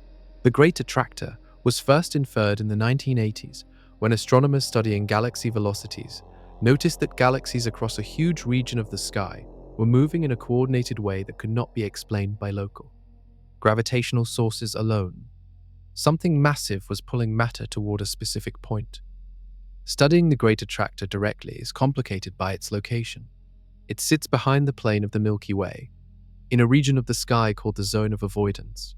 where the dense gas and dust of our own galaxy's disk blocks optical and even much infrared observation. The obscuring material has made precise mapping of what lies in that direction difficult with most telescopes. Webb's infrared sensitivity, the deepest available, provides some ability to penetrate this obscuration, though the zone of avoidance remains challenging even for Webb at the densest portions. Other wavelengths, particularly radio and X-ray observations, have helped map the mass concentration behind the galactic plane. What lies in the direction of the Great Attractor is actually a complex of structures. The Norma cluster, a massive galaxy cluster, sits close to the attractor's core. Behind it, at even greater distances, lies a supercluster called the Shapley concentration, approximately 650 million light-years away, which is one of the largest concentrations of mass in the observable universe and contributes an additional gravitational pull in the same general direction. The motion of the local group toward this region is real and measurable. Our entire galaxy is moving at several hundred kilometers per second in this direction relative to the cosmic microwave background reference frame. This motion has been ongoing for billions of years. The Great Attractor itself is not a single object. It is a region where the cosmic web produces an unusually dense node, a place where multiple filaments intersect, and mass has accumulated over billions of years of gravitational attraction. The same process that builds individual galaxy clusters operates at this scale, but the concentration is larger. Understanding the full mass distribution responsible for these large-scale flows is an active area of research called peculiar velocity analysis. Webb contributes to this by providing precise distances to galaxies across the relevant sky region, allowing astronomers to separate the component of galaxy motion due to cosmic expansion from the component due to gravitational attraction toward mass concentrations. The picture emerging from this analysis is of a universe whose large-scale gravitational landscape creates rivers of mass flowing along the cosmic web towards dense nodes, with everything in between being pulled, redirected, and incorporated into the growing structure. Our own galaxy is one particle in that flow, moving toward a concentration of mass that has been pulling at us since long before Earth existed. And the concentration pulling at us is large, but somewhere beyond what any telescope can reach. The scale of what exists keeps growing past the point where measurements are possible. Every heavy element that makes up a planet, and every heavy element that makes up a living body, was produced inside a star. It got out through violence. Stars spend most of their lives fusing hydrogen into helium in their cores. For sufficiently massive stars, when the hydrogen runs low, the core contracts, temperatures rise, and fusion of heavier elements begins. Helium fuses into carbon, carbon into oxygen, oxygen into silicon, silicon into iron. At each stage, the star builds a new shell of fusion around the previous one, like a growing set of nested layers. Iron is where the chain stops. Fusing iron does not release energy. It requires energy. When an iron core accumulates to roughly 1.4 times the mass of our stellar neighbor, it can no longer support its own weight. The core collapses in less than a second. The outer layers fall inward, bounce off the newly forming neutron star or black hole at the center, and are blasted outward in a supernova explosion. That explosion seeds the surrounding space with every element the star built throughout its life, plus additional, heavier elements synthesized in the extreme conditions of the explosion itself. The iron, nickel, chromium, oxygen, carbon, and silicon scattered by one supernova become part of the interstellar medium, available to be incorporated into the next generation of stars and planetary systems. Webb observes supernova remnants in nearby galaxies with a resolution and chemical sensitivity that allows detailed mapping of element distributions within the expanding debris clouds. By measuring which elements are present where, astronomers can test models of how supernovae produce and distribute heavy elements. One Webb target is the supernova remnant Cassiopeia A, the remains of a massive star that exploded in our galaxy roughly 340 years ago, as seen from Earth. Webb's infrared imaging of this remnant has revealed detailed structure in the expanding shell, including regions rich in silicon, argon, neon, and iron, each distributed in patterns that reflect the layered interior of the original star and the dynamics of the explosion. Beyond remnants in our own galaxy, Webb observes supernovae in progress in distant galaxies. Each supernova is a flash of light lasting weeks to months, bright enough to briefly outshine its host galaxy in some cases. Webb's sensitivity allows it to detect and characterize supernova at greater distances than prior infrared telescopes, contributing to statistical studies of supernova rates and properties across cosmic time. The supernova rate in a galaxy is linked directly to its star formation rate. High star formation produces many massive stars, and massive stars die as supernova. Webb's ability to measure star formation rates in distant galaxies and connect them to supernova populations across cosmic time provides a continuous record of how the universe has been manufacturing and distributing heavy elements. Throughout its history, the calcium in bones, the iron in blood, the oxygen in every breath, all of it passed through the interior of at least one star and escaped through a supernova before becoming part of the Earth. Webb makes that process visible in real time in other galaxies, watching it happen now as it happened here billions of years ago.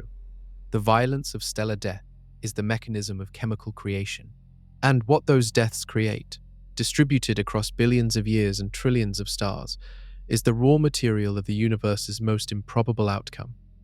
The connection between stellar physics and human biology is not metaphorical. It is a chain of real physical events, and Webb is making that chain visible across cosmic time. Every atom in the human body, heavier than hydrogen, was produced inside a star. The hydrogen itself dates to the first minutes after the Big Bang, when protons and neutrons combined in a process called Big Bang nucleosynthesis. Everything else came later, forged in stellar interiors over billions of years. The carbon that forms the backbone of every organic molecule in living cells was produced primarily in stars through a reaction called the triple alpha process, where three helium nuclei fuse to form carbon under the extreme pressures and temperatures of stellar cores. The oxygen bound to that carbon in molecules throughout biology was produced in the same stellar environments. Through further fusion of carbon, the nitrogen in amino acids, the phosphorus in DNA, the sulfur in proteins, each element traces back to a specific set of stellar processes at a specific range of stellar masses and ages. Heavier elements, including the iron in hemoglobin and the calcium in bones, were produced primarily in massive stars and dispersed by supernovae.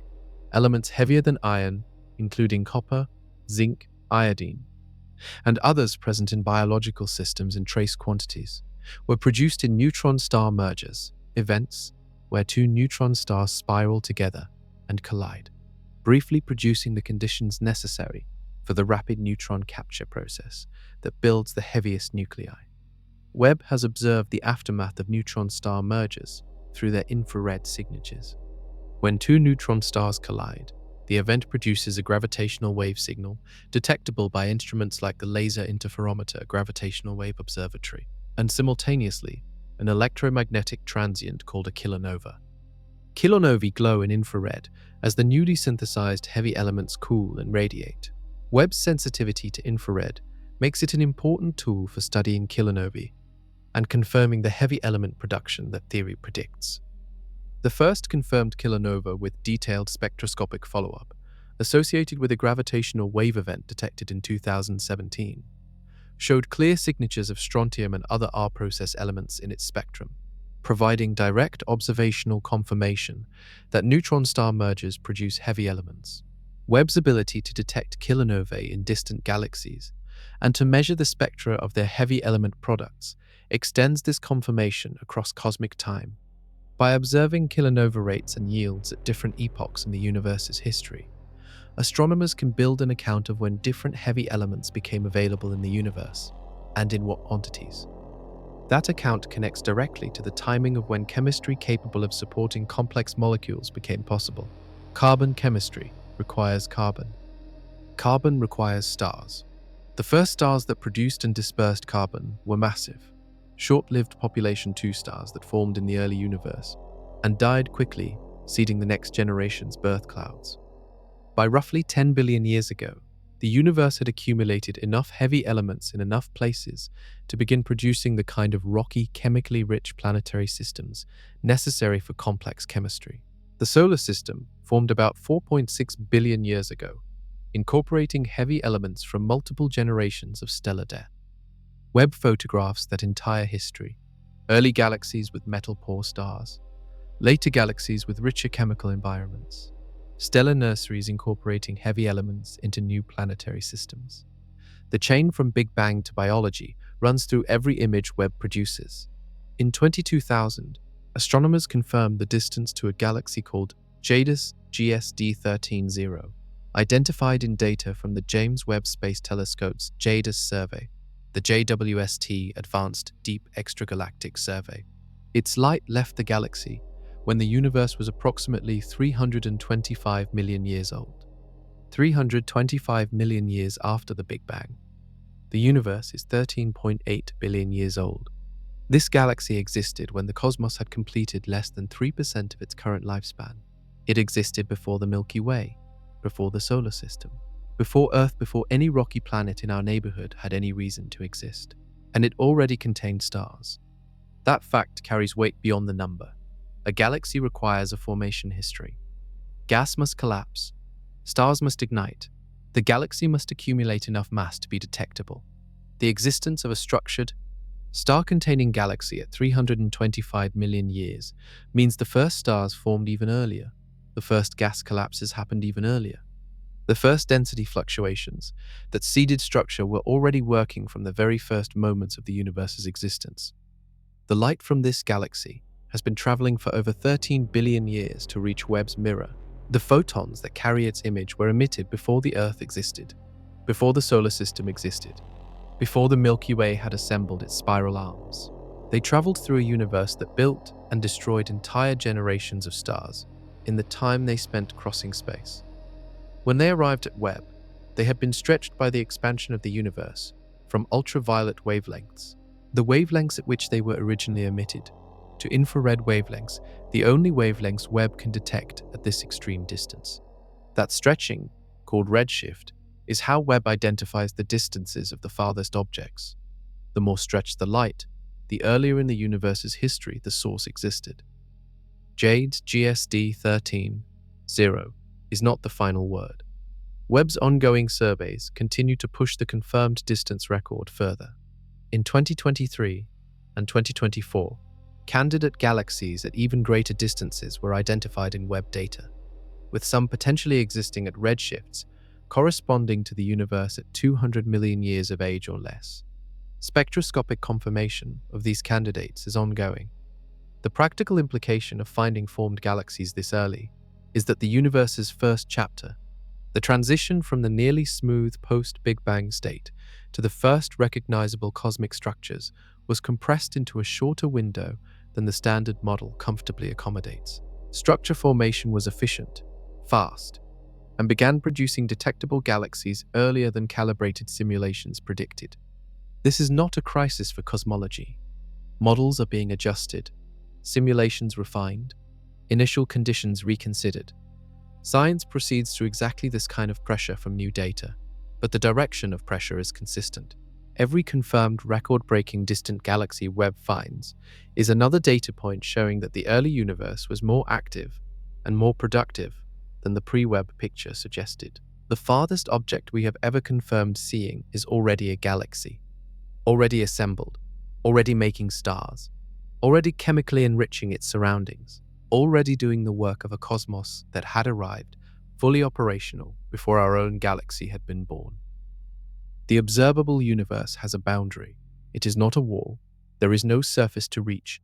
It is simply the distance beyond which light has not had time to reach us since the universe began. Light travels at a fixed speed. The universe has a finite age. Multiplying one by the other gives a maximum distance from which any signal can have arrived. The observable universe, the sphere of space from which light could in principle have reached us by now, has a radius of roughly 46 billion light-years. That number is larger than the age of the universe times the speed of light, which would be about 13.8 billion light-years, because the universe has been expanding the whole time light was traveling. Space itself stretched during the journey, carrying distant objects to greater separations than the light travel time alone would suggest. Beyond 46 billion light-years, space exists. Matter almost certainly exists. Structure almost certainly exists, but no signal from those regions can have reached us yet. We cannot see them, measure them, or communicate with them. They are causally disconnected from us. Nothing that happens there can currently affect us, and nothing here can currently affect them. This boundary is called the cosmic horizon, and it is one of the most vertiginous facts in physics. The universe almost certainly extends far beyond what any instrument, including Webb, will ever access. How far beyond is unknown, possibly infinite. Webb's contribution to this picture is not to push the cosmic horizon outward. No telescope can do that. The horizon is set by physics, not by instrument sensitivity. What Webb does is populate the region near the horizon with real observations, giving us confirmed galaxies approaching the edge of what is accessible and revealing what the universe looked like in that earliest accessible era. The structure of the universe near the cosmic horizon, in those first few 100 million years, is a region where the standard model's predictions can be tested against real data. Webb is the first instrument capable of performing those tests in detail. Every confirmed early galaxy is a data point in a region that was previously accessible only through theoretical extrapolation. There is a further implication of the cosmic horizon that connects to the accelerating expansion discussed earlier. Because the universe is expanding at an accelerating rate, the cosmic horizon is not static. Over time, objects that are currently near the edge of our observable universe will eventually recede faster than light can cross the growing gap. They will become permanently unreachable, and their light will become permanently undetectable. The universe we can observe is therefore shrinking in a specific sense, not in physical size, but in the number of objects that will ever be accessible to future observers. Galaxies that are currently near the edge of observability will eventually pass beyond it permanently. Future civilizations, billions of years from now, will observe a universe that appears smaller, with fewer visible galaxies and less information accessible than the universe we can observe today. Webb is observing near the maximum possible depth available to any observer at this moment in cosmic history. The window is real, limited, and temporary. What we learn by looking through it now is information that will eventually become inaccessible as the universe continues to expand. The scale revealed by Webb is not just large, it is partially and permanently hidden, with more disappearing beyond the accessible boundary all the time. The observable universe is everything inside the cosmic horizon. It spans roughly 93 billion light-years across. It contains an estimated 2 trillion galaxies, hundreds of billions of trillions of stars, and a number of planets too large for any analogy to convey. That is the accessible portion.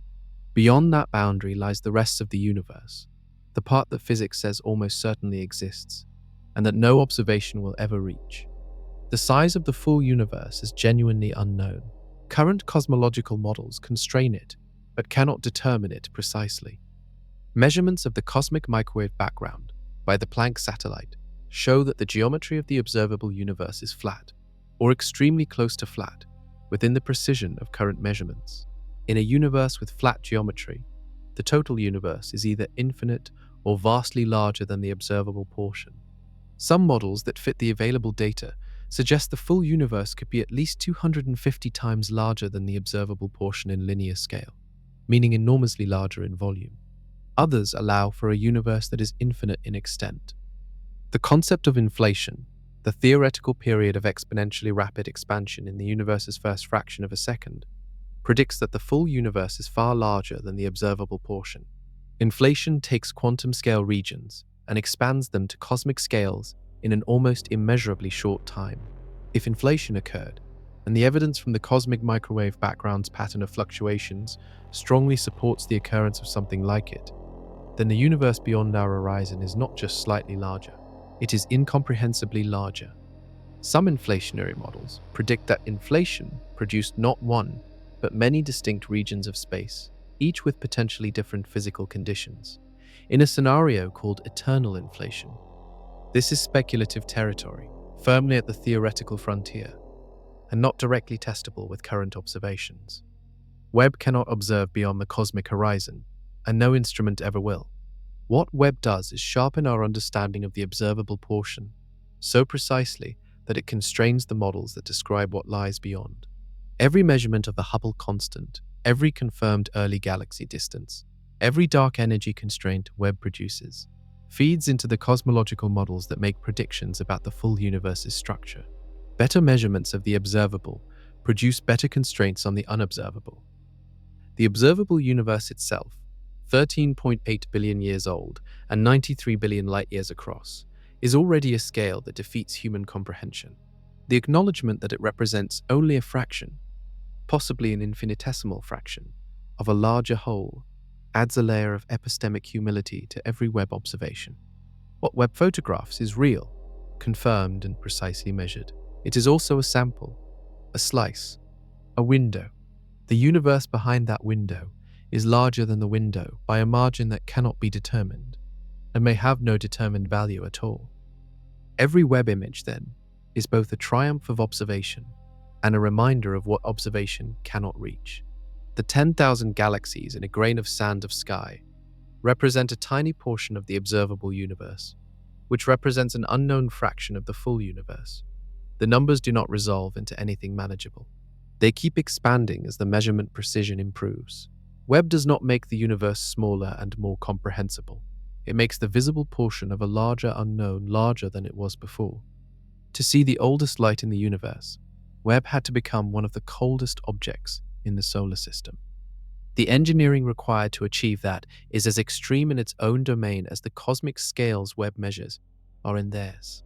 Webb's scientific instruments operate at a temperature of around -448 degrees Fahrenheit. For reference, the average temperature of deep space, far from any star or heat source, is around -455 degrees Fahrenheit, about 3 degrees above absolute zero, the theoretical minimum temperature, where all thermal motion stops. Webb's detectors operate within a few degrees of that absolute floor. That temperature is not just a curiosity, it is a scientific necessity. Webb's primary mission involves detecting infrared radiation, which is electromagnetic radiation in the heat range of the spectrum. Every object warmer than absolute zero emits infrared radiation. If Webb's detectors were warm, the telescope would be blinded by its own thermal emission, unable to distinguish the faint infrared signals from ancient galaxies from the overwhelming noise of its own heat. Achieving that operating temperature required a multi-layered approach. Webb carries a sunshield the size of a tennis court, made of 5 layers of a specially coated material called Kapton, each layer thinner than a human hair. The sunshield blocks the thermal radiation from the Earth, Moon, and the star our planet orbits. On the cold side of that shield, in permanent shadow, the temperature drops to the level Webb's instruments require. The mid-infrared instrument, called MIRI, requires an even lower temperature than the other instruments, around -449.7 degrees Fahrenheit, to detect the longer infrared wavelengths it is designed for. Achieving this required an active cryocooler, a mechanical refrigeration system built into the telescope that pumps heat away from MIRI's detectors. This cryocooler was one of the most technically demanding components of the mission. It operates in space at a location 1 million miles from Earth, and must function without maintenance for the telescope's planned 10 to 20-year operational lifetime. Webb launched on December 25, 2021, folded into the Ariane 5 rocket like an origami structure, because its mirror and sunshield were too large to fit inside any rocket fairing in their operational configuration. The unfolding sequence after launch took 2 weeks, with each step critical and irreversible. There were over 300 single-point failures that could have ended the mission. All of them were navigated successfully. Webb sits at a gravitational balance point called the second Lagrange point, 1 million miles from Earth, in the direction away from the star our planet orbits. At this point, the gravitational pulls of Earth and the star combine to keep Webb in a stable orbit around the second Lagrange point itself, facing permanently away from the heat sources it needs to avoid. The precision required to build, launch, and operate Webb successfully puts the engineering scale of the mission in conversation with the scientific scale of what it observes. To measure a universe billions of light years across, humans built a machine 1 million miles away and cooled it to within degrees of absolute zero. That machine is working. It is currently operational, sending data, and the scientific community has estimated that the volume of scientifically important results it will produce over its operational lifetime will keep astronomers engaged for decades beyond the mission's end. The James Webb Space Telescope's primary mirror spans 21 feet across, made of 18 individual hexagonal segments. Each segment is made of beryllium, a lightweight metal chosen for its stiffness at cryogenic temperatures. Each segment is coated with a thin layer of gold, which reflects infrared light more efficiently than other common mirror coatings. Beryllium was chosen deliberately. At the temperatures where Webb operates, many materials become brittle or change shape.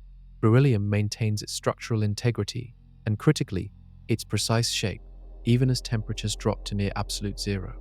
A mirror that distorts in the cold would produce blurred or inaccurate images, rendering the telescope scientifically useless. The polishing precision required for each segment is among the tightest tolerances ever achieved in manufacturing. Surface irregularities had to be kept below 100 nanometers, where a nanometer is 1/1000th of a meter. Human hair is roughly 80,000 nanometers wide. The mirror surfaces had to be accurate to a fraction of a wavelength of the infrared light they were designed to reflect. After launch, the 18 mirror segments required alignment.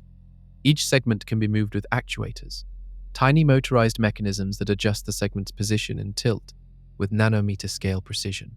Over the weeks following launch, ground controllers sent commands to gradually align all 18 segments into a single coherent mirror. The alignment was confirmed in stages, starting with images of a single star split into 18 copies by the misaligned segments, and ending with all 18 copies merged into one sharp point of light. The result exceeded pre-launch expectations. Webb's optical performance, measured against the design specifications, came in better than required. The telescope can produce images sharper and more sensitive than the conservative engineering margins predicted. What that sharpness allows is the separation of closely spaced objects that would blur together in any prior infrared telescope. Individual stars in crowded galactic centers, multiple gravitationally lensed images of background galaxies, separated by fractions of an arcsecond on the sky, the detailed structure of gas and dust clouds in stellar nurseries, subtle chemical gradients across the faces of nearby galaxies. Webb's sensitivity, the faintest signal it can detect, is a consequence of both mirror size and operating temperature. A larger mirror collects more photons per unit time. Lower detector temperatures mean lower noise, allowing fainter signals to rise above the background. The combination of a large, cold, precisely shaped mirror and sensitive infrared detectors produces a telescope capable of detecting a single candle at the distance of the Moon, according to one engineering description of its light-gathering capability. That sensitivity is what makes everything in this video possible. The early galaxies, the exoplanet atmospheres, the stellar nurseries, the gravitational lensing maps, the quasar spectra from the universe's first billion years. All of it depends on a machine precise enough to catch photons that have been traveling for over 13 billion years and arrive carrying the faint chemical signatures of objects that existed before our planet was born. The engineering challenge of building Webb and the scientific challenge of understanding what it finds are both extensions of the same human impulse, to see further than seemed possible, and to accept the full scale of what is revealed. Webb is operating in an era of deep tension in cosmology. Multiple independent measurements of the universe's structure and composition are producing results that do not all agree with each other, or with the Standard Model's predictions, and the precision of those measurements is now high enough that the disagreements cannot easily be dismissed as measurement error. The Hubble tension, discussed earlier, is the most prominent of these. But a second tension, less publicized and equally unresolved, is adding pressure from a different direction. Cosmologists measure how much structure has clumped in the universe, how concentrated matter is relative to a perfectly smooth distribution, using a parameter called sigma 8. The cosmic microwave background measurements, analyzed using the Standard Model, predict a certain value for sigma 8, meaning a certain degree of clumpiness in the matter distribution today. Direct measurements of the matter distribution today, using techniques like weak gravitational lensing surveys of large numbers of galaxies across the sky, have found a sigma 8 value slightly lower than the prediction. The universe appears to be slightly less clumped than the early universe data predicts it should be. The discrepancy is not enormous. It sits at roughly 2 to 3 sigma of statistical significance, meaning it is real enough to study seriously, but not yet definitive enough to declare the model broken. However, it has persisted across multiple independent surveys, including data from projects like the Kilo Degree Survey and the Dark Energy Survey, and it has not resolved as precision improved. Webb contributes to this problem by providing precise measurements of early galaxy clustering, galaxy cluster masses, and large-scale structure at intermediate redshifts. Every data point Webb adds to the structural map of the universe either narrows or maintains the discrepancy with the prediction. One proposed explanation involves the behavior of dark matter on small scales. The standard Cole's dark matter model, where dark matter particles move slowly and cluster strongly, predicts a certain clumpiness. Some alternative dark matter models, including warm dark matter, where particles move faster and resist small-scale clumping, or self-interacting dark matter, where dark matter particles interact with each other, predict slightly less small-scale structure. If dark matter is not perfectly cold, the sigma-8 tension might ease. Another proposal involves how massive neutrinos affect structure formation. Neutrinos are lightweight particles that travel at nearly the speed of light and smooth out small-scale structure by streaming freely through forming overdensities. If the total mass of neutrinos is on the higher end of current experimental limits, their smoothing effect could reduce the predicted clumpiness, reducing sigma-8 from the standard prediction toward the observed value. Neither explanation is confirmed. Both are being tested against data that Webb and contemporaneous surveys are producing. The resolution, when it comes, will either be a refinement of the standard model's parameters or a sign that one of its fundamental ingredients, dark matter, dark energy, or neutrino properties, differs from current assumptions. What makes this moment in cosmology significant is that two independent tensions are pointing toward the same conclusion. The standard model works remarkably well, but something within it, not yet identified, is slightly off. Webb is generating the measurement precision needed to identify exactly where. Webb has been scientifically operational since July 2002. In the roughly 3 years since, it has produced a volume of data that astronomers describe as transformative for multiple fields simultaneously. The full scientific output of the mission is expected to extend decades beyond its operational lifetime.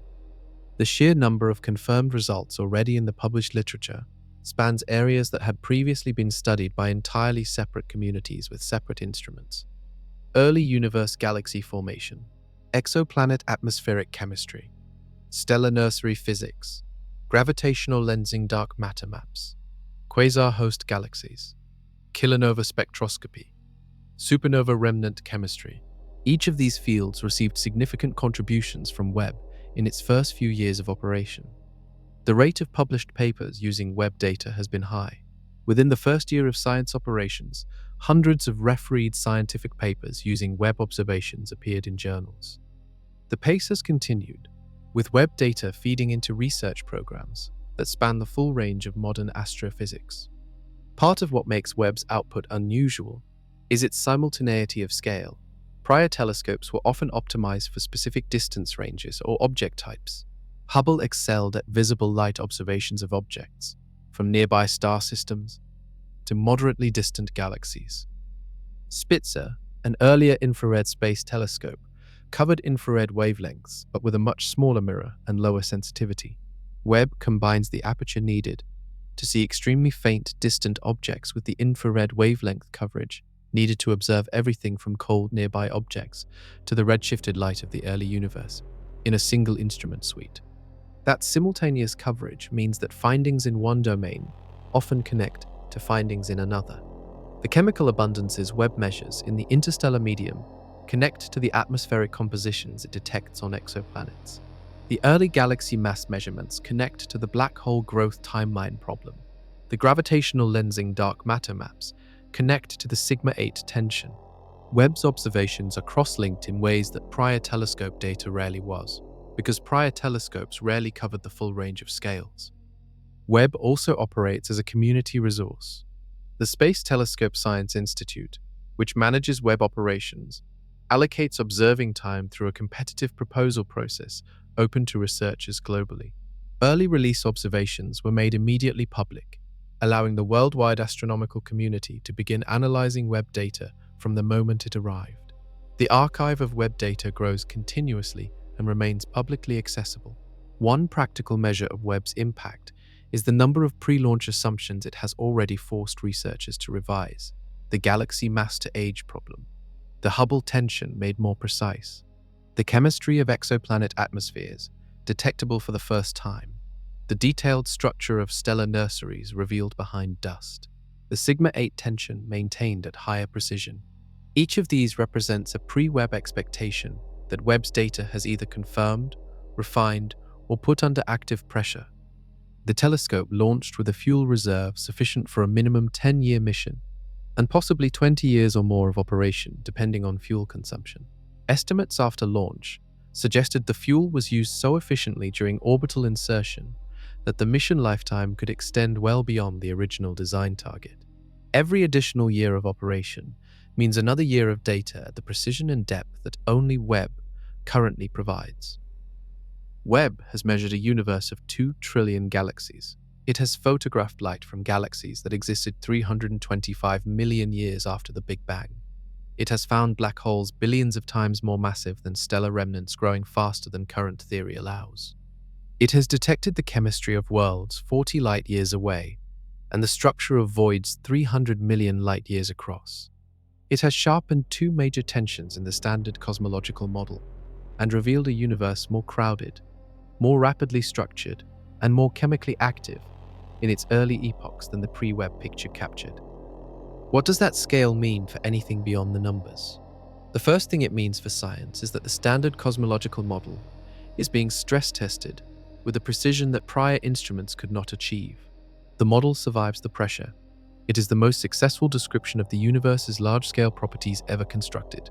But it is showing seams in the places where its predictions can now be tested most precisely. And those seams point towards something not yet included in the equations. The Hubble tension is real and unresolved. The sigma-8 tension is real and unresolved. The early massive galaxies are real and difficult to explain in the available formation time. The early supermassive black holes are real, and their growth timeline challenges current accretion models. These are not dismissed as errors. They are active research frontiers, being worked on by large teams using Webb data alongside other observatories. The second thing the scale means is a recalibration of what constitutes a meaningful address in the universe. Earth is one planet around one star in the Milky Way, one of 2 trillion confirmed galaxies in the observable universe, which is itself likely a fraction of the full universe. The statistical weight of that address is vanishingly small.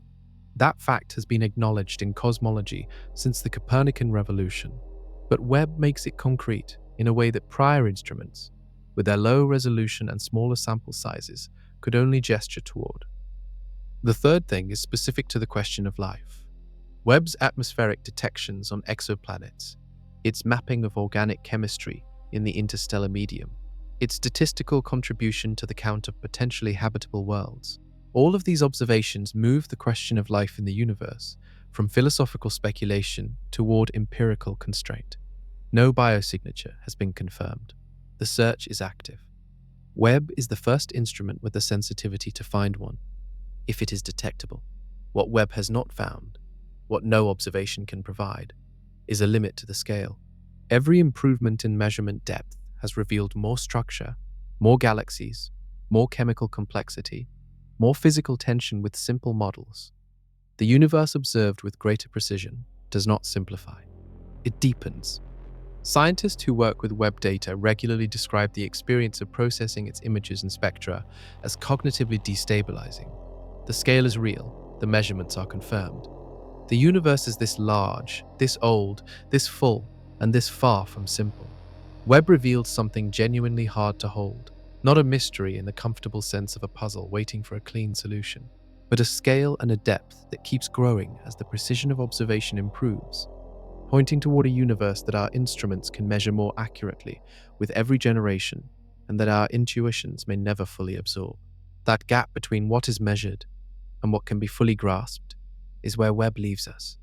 equipped with better numbers than any civilization in history has held, and still at the beginning of understanding what those numbers describe.